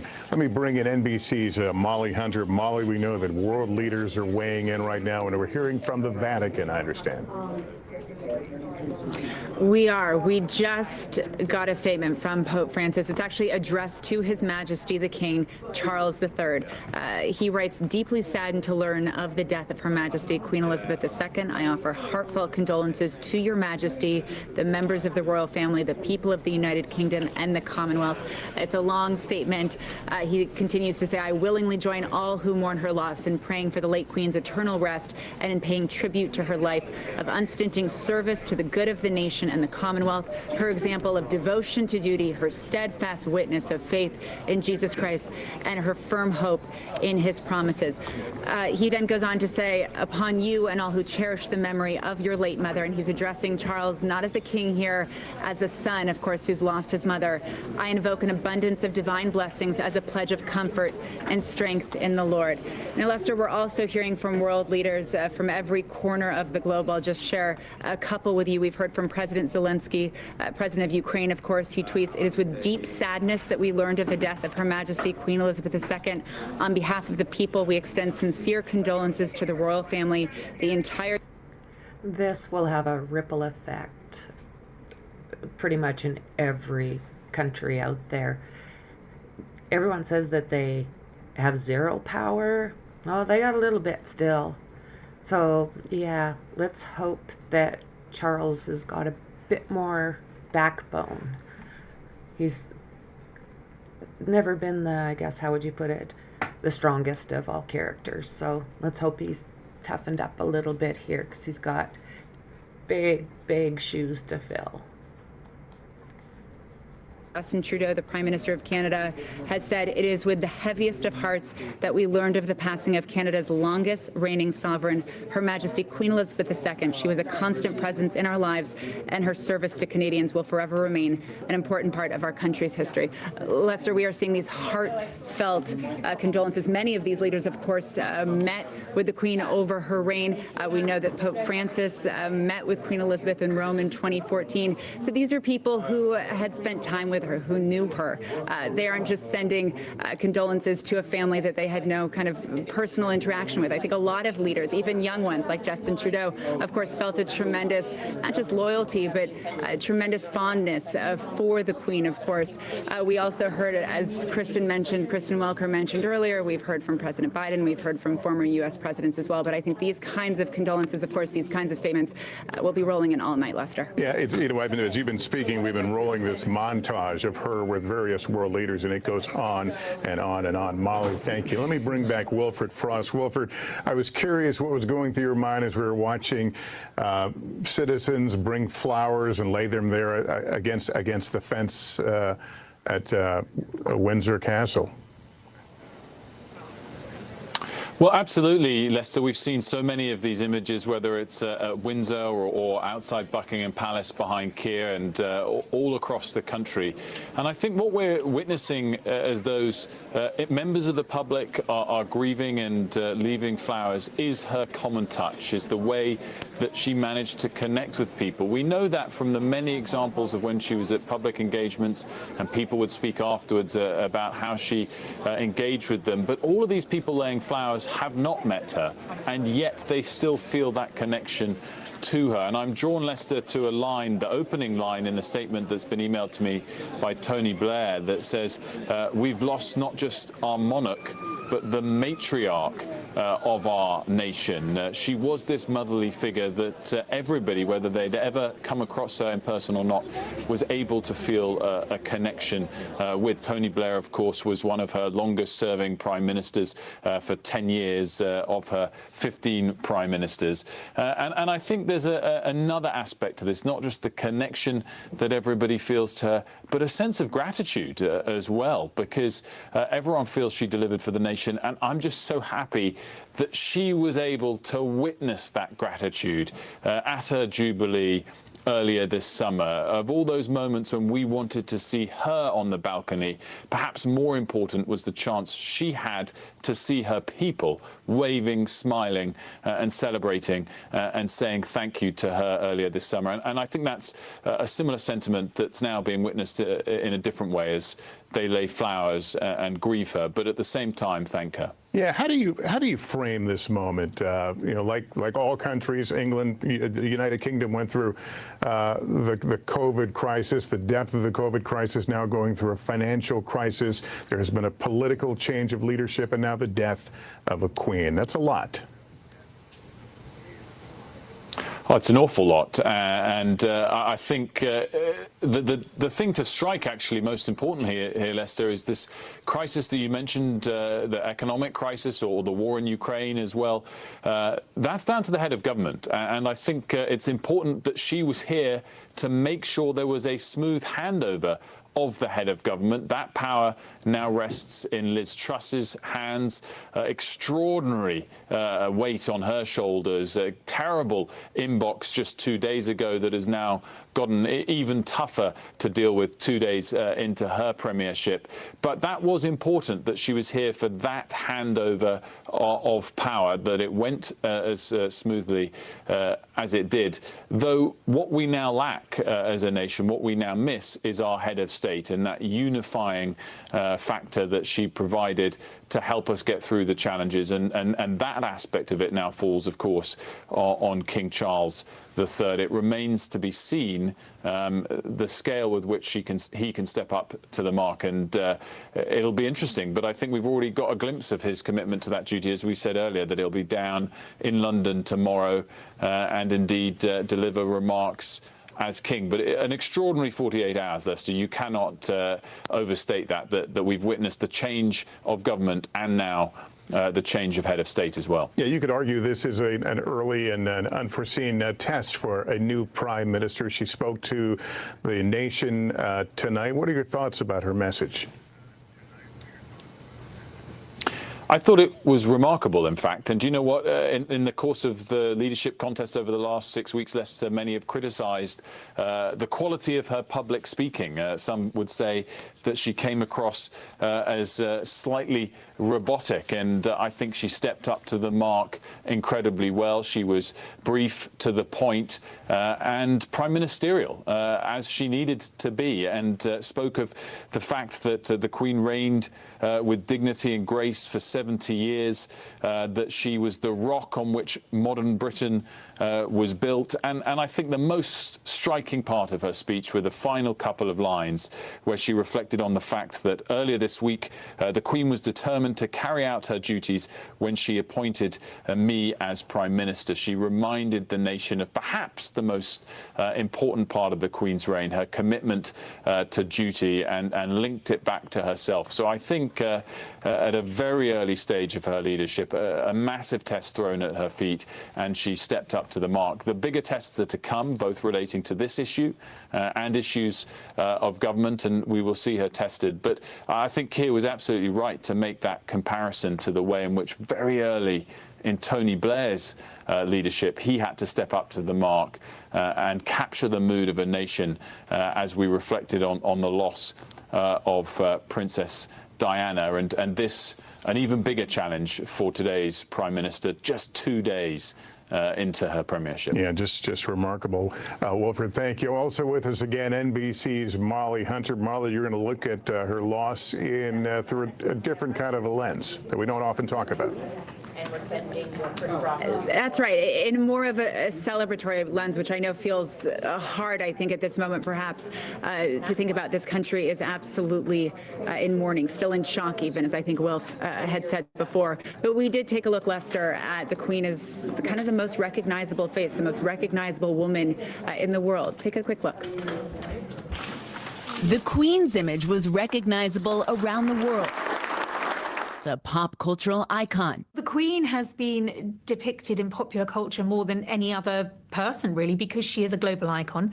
She is immediately recognizable anywhere and everywhere in the world, and because she's been around for such a long time. At a glance, Queen Elizabeth was known for her handbags, her pearls, her eye-catching bright colors. Some say her outfits reflected her belief that she had to be seen to be believed. Artists took inspiration from her likeness, and while shows and movies about the royals took off, I don't often get into a fight, but when I do, I want to win. The Queen herself wasn't necessarily a loyal fan. We know that some members of the royal family watched The Crown and other dramatizations of the monarchy. There's never been any suggestion that the Queen herself watched it.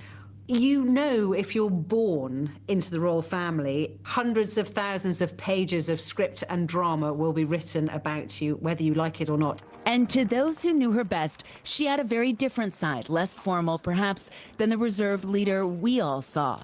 I always wonder whether anyone properly captured her sense of humour. There is a knife into my foot. I know there is. She exceeds the throne when she's just 25.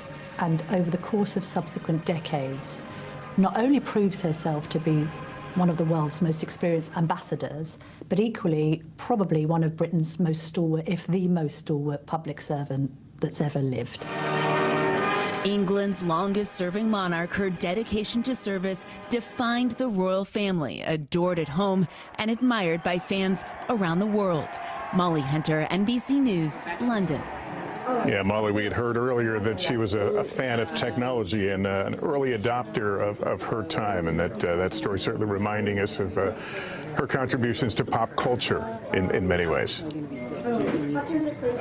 Absolutely. Her contributions, whether willingly or unwillingly, consciously or unconsciously. I think that is why we are seeing, the statements from around the world. That is why we are seeing Paris, turn off the lights on the Eiffel Tower. Why we are seeing the crowds right now push themselves up against the fences at Buckingham Palace, because everyone felt like they knew her, Lester.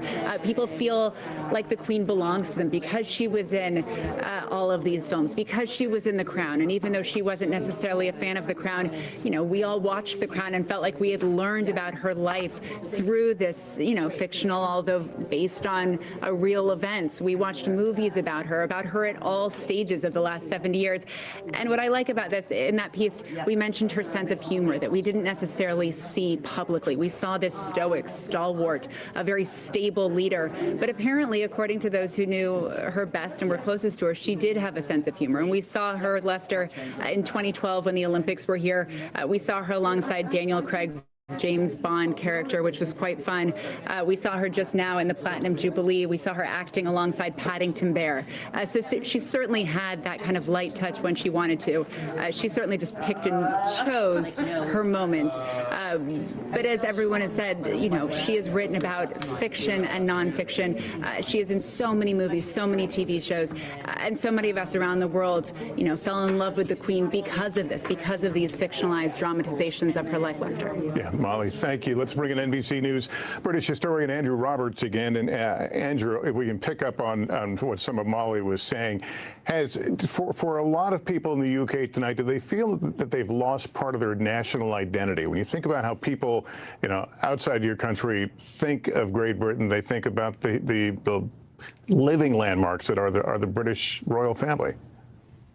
They do. Of course, they do feel that, despite the fact that this lady was 96, it still comes as a bit of a shock that she, I suppose, that she wasn't immortal in a way. But also, they do recognise that this story, this long story, this 1,000-year-long story of the British monarchy is a series of chapters, and one chapter has closed today, but other chapters will open, and we can look forward to the reigns of King Charles III, of course, and then King William V, and then King George VII. And that's quite a thing. That will take us through to the whole of the rest of this century, to the end of the 21st century, and we can see the way that that's going to. Yeah, I get that. Absolutely. It's sad. Pictures apparently we've received now of Prince Harry arriving at Balmoral this evening without Meghan Markle, we should note. Andrew, is he in a, I mean, we have all watched the strain in that relationship between the brothers, between, you know, over the decision to leave the UK. Is that going to be under a lot of the microscope now as we watch this family move through a private grieving process in a public way? I'm afraid it will. So, yeah, I was wondering what was going to happen there. So I don't know if those earlier reports that she was already there is fact. I'm not sure how that works, but I would hope not. I mean, she threw a lot of stones at this family. I'm glad to see he's there.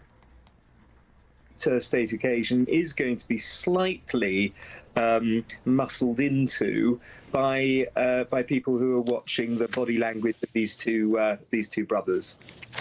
I'm looking at a dizzying chart of the family and the family line here. Some of the titles are going to be changing. Will some of the duties and the roles, will others be called upon to step up in places they haven't been before within the family? Yes. Well, obviously, at the beginning, the first thing that happens is that the Prince William will at some stage become Prince of Wales. That's very much up to his father to decide when that happens. He automatically becomes the Duke of Cornwall, which gives him the Cornwall estates, the large estates that belong to the Duchy of Cornwall, which are now his, automatically by right through a 13th century Act of Parliament. And then after that, it's expected that Prince Charles is going to slim down the royal family in that the royal status will be kept, but the amount of jobs and places and sinecures and so on will be redistributed. That happens automatically, really, at the death of the monarch. Anyhow, and Prince Charles has got some pretty radical plans for that, it's said. Well, this family lives under a budget, does it not? And does some of that go to drive the direction that the new king takes it? Well, and a lot depends on what's going to happen to the budget, because you have to have a fairly large budget with a fairly large family of people working in it. However, if we've already, of course, lost Prince Harry and the Duchess of Sussex to California, which in itself led to a redistribution of roles and jobs and honours, and so we're going to have another one now as Prince Charles works out who he wants to represent the royal family and frankly who he doesn't. All right, let me turn to Daisy now. Daisy, what have you learned? What do we know about the first few days now of the official mourning? Well, these operations, as they're known, are put in place not just months or years in advance, or decades in advance. But of course, the best laid plans can be changed at the last minute. So whatever I'm about to say to you, Lester, may well change. The royal family could, of course, change their minds. But we know that the Queen's body will be taken to Holyrood, which is the official residence in Scotland, where she is at the moment. We know that books of condolence will be opened all over the country. We know that her coffin will be then transported on the royal train from Scotland down to London. Now, traditionally, when that's happened in the past, the train tracks, at the side of the train tracks, have been surrounded by people throwing flowers. And you'll remember probably the way that Diana's car journey had people lining the streets throwing flowers. So we may well see that with the train. In fact, I'm told that the plan is that there would be a second train behind the royal train to pick up all the flowers and clear the lines. Then she will get to London. Of course, the other thing, tomorrow, King Charles will officially be proclaimed as king. Now, he is king now. There isn't an interregnum at the moment, but he will have this procession tomorrow, this performance tomorrow. Well, that will happen with the Privy Council. We would expect to hear a speech from King Charles as well. And then her body will lie in state at Westminster Hall within the Palace of Westminster. That's the oldest bit of the Palace of Westminster. Now, in the past when that's happened, 4 senior members of the family almost stand guard at the 4 corners of the coffin. It's considered a very, very intimate part of the mourning process. And the thoughts are that that would be the Queen's 4 children. So that would be Edward, Andrew, Anne and Charles. Now, obviously, we haven't had official confirmation that that's the case, but that's what many people are expecting.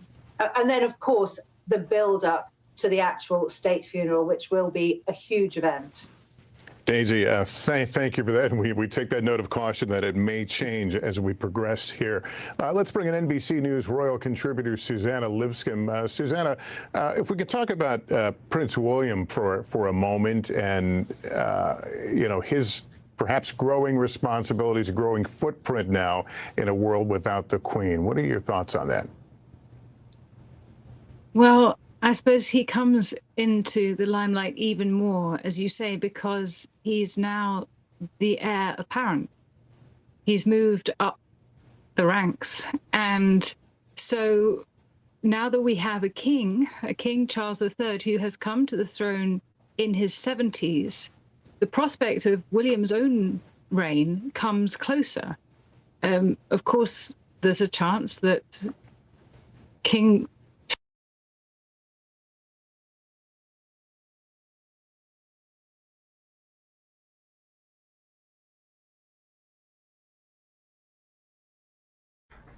I'm talking to myself. Go figure. This is the way it's supposed to be with these 2 boys. Seeing them together. I mean, they were close all those years. And in my mind, I think a woman came between them. It's sad. Maybe they'll come back together now.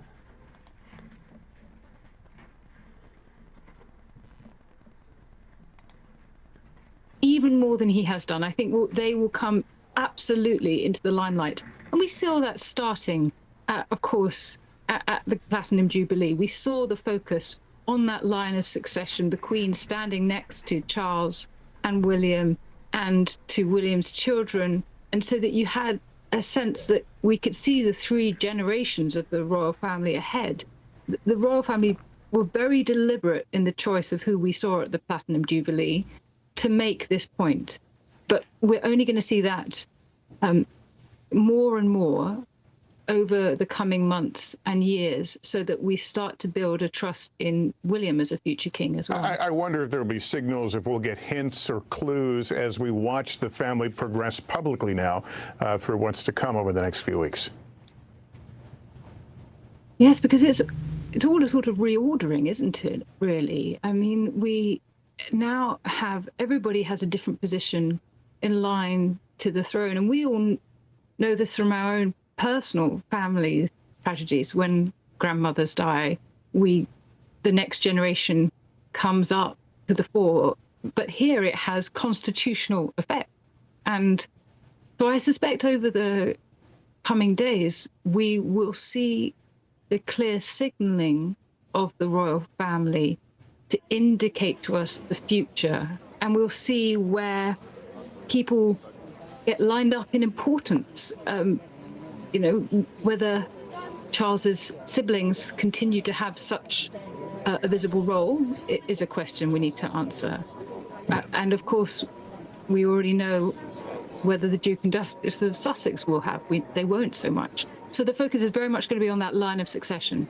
All right, Susanna, thank you for your analysis. Let me bring back Keir Simmons, our correspondent outside Buckingham Palace. And Keir, we've been watching the images where you are, also various other places where people are leaving now their flowers and making their statements of honorarium. What are you seeing where you are? Well, Lester, what we're seeing are people flooding into the streets here at Buckingham Palace. There aren't residential addresses here, not close, so people would have made the effort to come here even in the rain. And that means that the hundreds, perhaps thousands, but certainly hundreds of people who are outside, it's hard to see because it's dark, outside Buckingham Palace, well, they've made a special effort in difficult weather because, of course, they want to pay their respects. What we will see in the days ahead, Lester, are similar scenes. There are different plans for the death of the Queen, depending on where she died, and because she has died in Scotland, she will first be moved in Scotland, and then in time her body will be brought by train back here to London. She will then lie in state here in London, and I suspect if you cast your mind back, for example, to the death of the Queen Mother, who also lay in state, what you saw there were lines, we call them here queues, of course, lines of people waiting for hours to simply walk past and pay homage to her. Well, this is Queen Elizabeth. I think you can expect to see that and some, frankly. If these crowds here are any indication of the way that people feel, and I suspect they are, then I think you'll see that in the days ahead, because there will be days of mourning before the state funeral, before dignitaries from around the world come to pay their respects. Ordinary folks are going to get to pay their respects, and I suspect what you'll see too is people, ordinary, me and you, ordinary people, just folks on the street, coming here from around the world simply to be able to spend that moment with a Queen who has devoted so much of her life. And then I think what you're going to see is a split screen, actually. You're going to see that public mourning and the public pomp and ceremony taking place, because it is a funeral, but it equally will have all of those aspects that surround the British sovereign. I think you'll see that, and this split screen at the same time you'll see the private mourning of the royal family. And we have learned that Prince Harry now has arrived at Balmoral. So there are so many things happening behind closed doors, Lester, that we can only imagine, but that we can picture. And William and Harry together at Balmoral, the place where the Queen consoled them after the death of their mom, together again there for the death of their grandmother. these are private family moments, but anyone who has experienced the death of a loved one, an elderly loved one, will know how the dynamics of a family shift and how families come together and are united. And we hope, don't we, that that's what's happening right now for the royal family. Yeah, Keir, a couple of things have struck me. One of them is the simple statement in which the news was delivered. A couple of lines, the letter, affixed to the gates where you are there at Windsor, at Balmoral, for something of such magnitude, such a simple declaration. Yeah, that's the way they do things at Buckingham Palace. Few words, but powerful words. This is history. This is history happening, and so I think for the royal family, it's a private moment, but there is also all of the public side which they are going to be part of. And for Prince Charles, as you've been mentioning, now King Charles, he is having to shoulder the burden of that responsibility at the same time as mourning the death of his mother. Keir Simmons, thank you. Let me bring back Wilfred Frost for some closing thoughts as we near the end of our coverage here.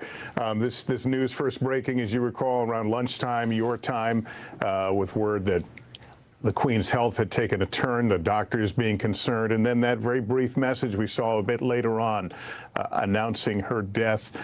Is it hard to know the journey this country now is embarking on?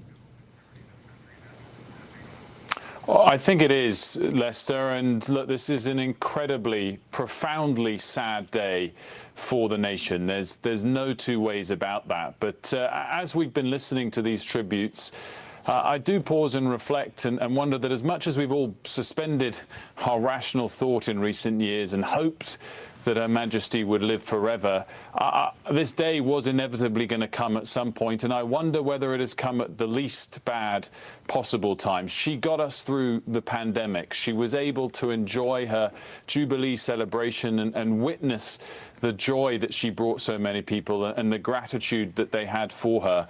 And then right to the end, she was able to get probably the sense of self-worth that she would get from knowing that she delivered on her duty once again by appointing a new Prime Minister. And now she goes off to heaven to be with her husband, her strength and stay. And it's a terribly, profoundly sad day. But in that regard, there are some positive, and she will be remembered with enormous gratitude by a nation. And may she rest in peace. Wilfred, well said. Thank you. With the passing of Queen Elizabeth II, a 70-year chapter of history comes to a close. And a new chapter has now begun with the reign of King Charles III. There will be 10 days now of ceremony signifying the end of one era and the beginning of another.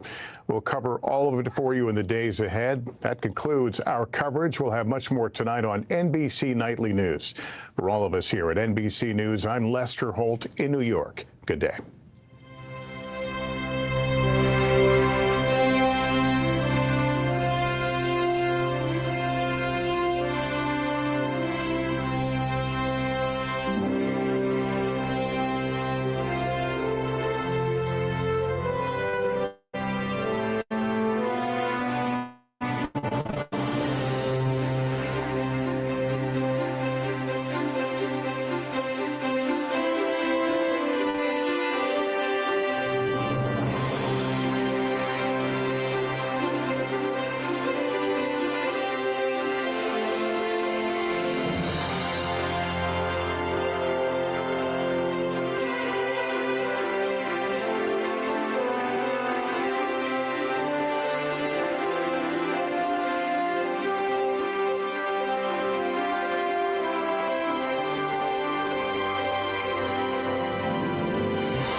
palace.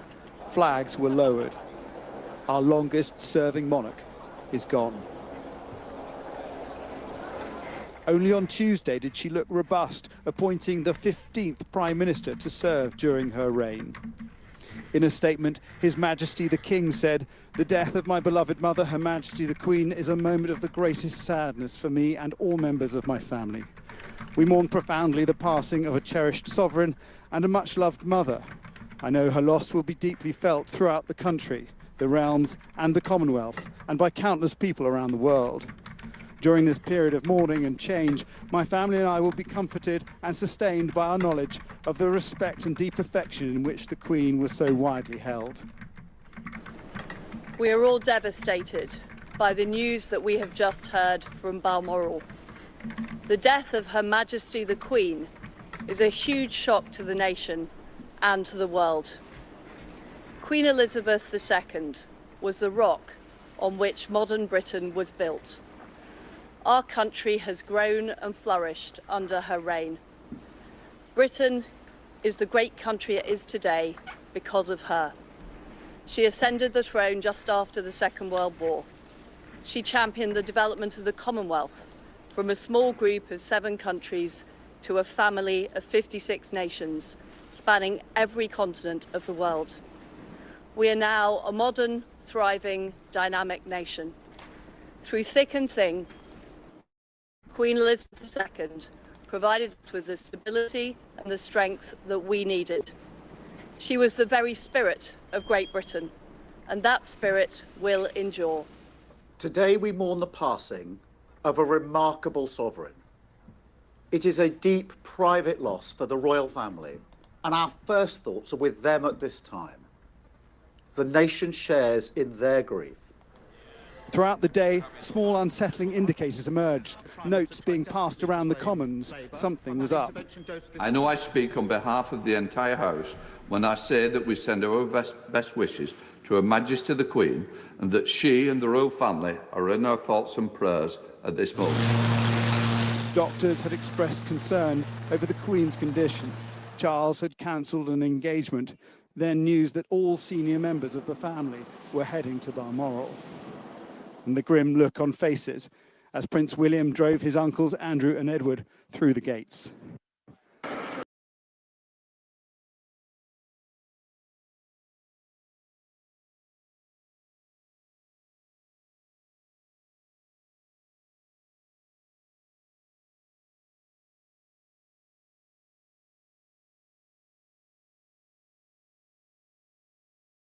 The United Kingdom now enters a period of national mourning as we reflect on a queen who kept her promise and dedicated her life to duty. Jason Farrell, Sky. I hadn't taken my mute off, sorry. Someone pointed this out earlier. Amazing how they all knew before it was released to show up wearing black clothing, which is royal tradition. So, yeah, it'll be interesting when the time of her death happened. They knew for quite some time, I do believe. Final photograph that we saw of the Queen only from Tuesday, only 2 days ago, where at 96 years old, she was still determined to be carrying out what was a key constitutional role. And yes, adjustments had to be made so that she was able to say farewell to her 14th Prime Minister and then welcome her 15th. But she knew that she wanted to be seen to be carrying out that duty. And I think that is why, for so many people, it's going to come as such a shock, this news this evening. And it was hugely unusual that the palace would decide to tell us that the medical staff were concerned about her, that the family were travelling there. And I think it was at that moment... Is that where the alarm bells started ringing for you? For me, I'd never had a statement like that from the palace. They're so private about medical matters. And at that moment, I thought, we have turned a corner here. And of course, over the last 12 months, we've spoken about it, haven't we? The mobility problems that the Queen's had. And I think for so long, people have been so used to her just being able to get on with the job. And in that speech she made when she was 21, she said no matter how long or short her life was going to be, it was going to be committed to serving her country and the Commonwealth. But also now, I'm so glad they said her age because, yes, I didn't think it was 25. 21 is when she took over her position. That's a long, long, long time. An amazing woman. Prime Minister Sir John Major, who was, of course, if I'm correct, Her Majesty the Queen's 9th Prime Minister. Sir John, your reflections on this day? Well, I think it's a very sad day. We all realised that one day it would come, and we all hoped that it would be far distant rather than near to us. So I think it is an extremely sad day, and I think there will be many tears shed at the loss of Her Majesty. Sir John, we know you can't share with us what passed between you in terms of the conversations, the regular conversations you held with Her Majesty in those meetings as Prime Minister.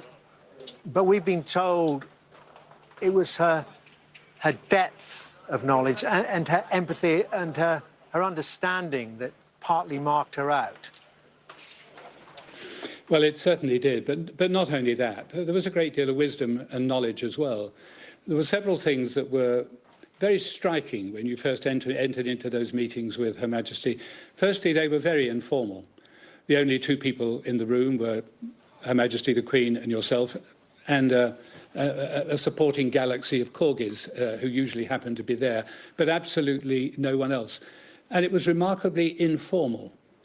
One sat there and we talked, and there was nothing off the agenda. Everything was there that might be raised either by Her Majesty or by the Prime Minister.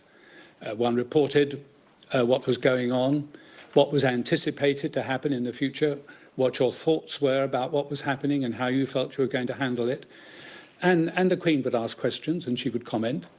And she would refer to occasions in the past where she had seen similar events. And that was extraordinarily useful. Her historic memory for what had happened under past Prime Ministers was extraordinary, and a far longer historic memory than your civil service advisors. So that was often extremely helpful. And when it came to foreign affairs, there was almost no part of the world the Queen hadn't visited. And in many cases, she would remember not just the meetings she might have had with the current heads of government, but in many countries, their forebears had also been heads of government and the Queen had known them as well.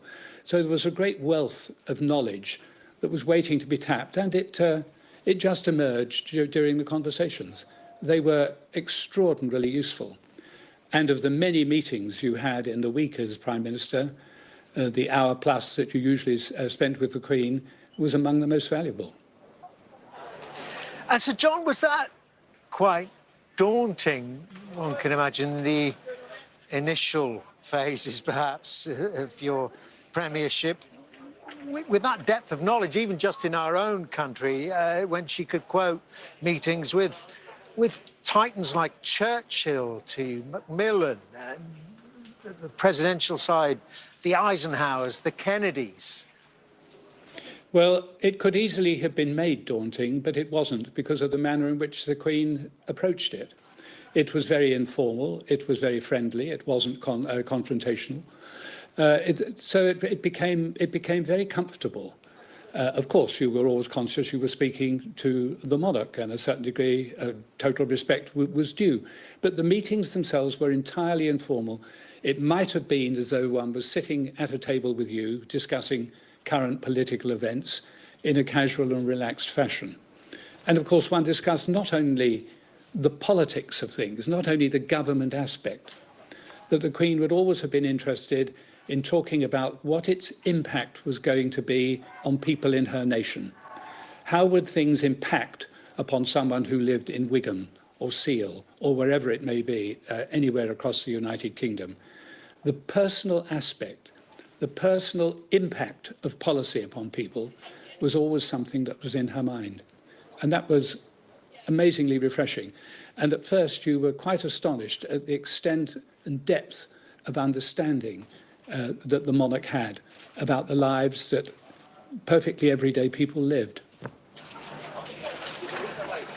And they were turbulent times 30 years ago. Let's talk about, for the nation on the political side, Of course, we had our economic troubles, perhaps some parallels with where we are now in 2022. And of course, let's not forget, there was a violent conflict taking place within the United Kingdom, that peace process that you started to negotiate. And Her Majesty the Queen, kind of symbol of stability amongst all that. Her Majesty was a unifier. She was extraordinarily interested in the peace process and how the peace process was developing and how far we thought it would go and who we could bring in to help, who were the people who were actually standing in the way, what were the problems that existed, how did we think we could overcome it, did we think a solution was possible, how long would it take. All those were the sort of matters that we would have discussed. But her interest in ending the divisions, indeed the hatreds, and the problems that existed in Northern Ireland, her interest in seeing that solved was remarkable. And one of the regrets I think I have in my public life was that we weren't able to finish that. It was very ably finished by my successor, Tony Blair, and his advisors afterwards, and I warmly commend them for having done that and brought about the final agreement. And I think if I have a regret, it's that I didn't finish it. And if I had a second regret, it would be that when the Queen made her remarkable visit to Ireland a few years afterwards, that I was out of government and no longer there. But her interest in that was total. And just while we're on that, Sir John, you mentioned that visit to Northern Ireland, and that remarkable scene, symbol of forgiveness when she shook Martin McGuinness's hand, former head of the IRA that had murdered Dickie Mountbatten. It was a remarkable moment of forgiveness. It was a remarkable act of stateswomanship, I should say. And it took a remarkable woman to do it. But it was necessary. She knew it would help, and she was prepared to do it. I have absolutely no doubt that she was entirely happy to make that visit and to make the gestures that were necessary to seal the work that was coming towards fruition. And it was very valuable. She was, as I said, a unifier. That was her natural instinct. Her natural instinct was not to create division, but to bring people together.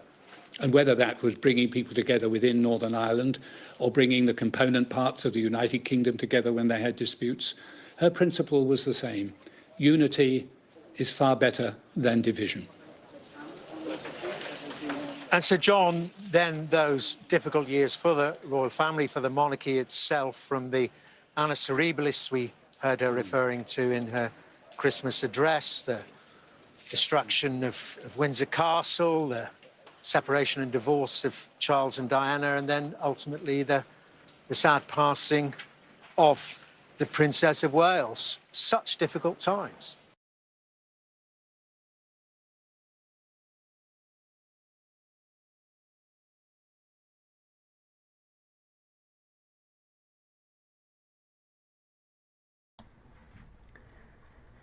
So I'm going to end this broadcast, but I am going to start up another one on the same channel. But I find after about 2 hours, nobody really wants to, they don't pay attention as much. So I'll stop this stream and immediately start up another one. Okay, see you in a minute.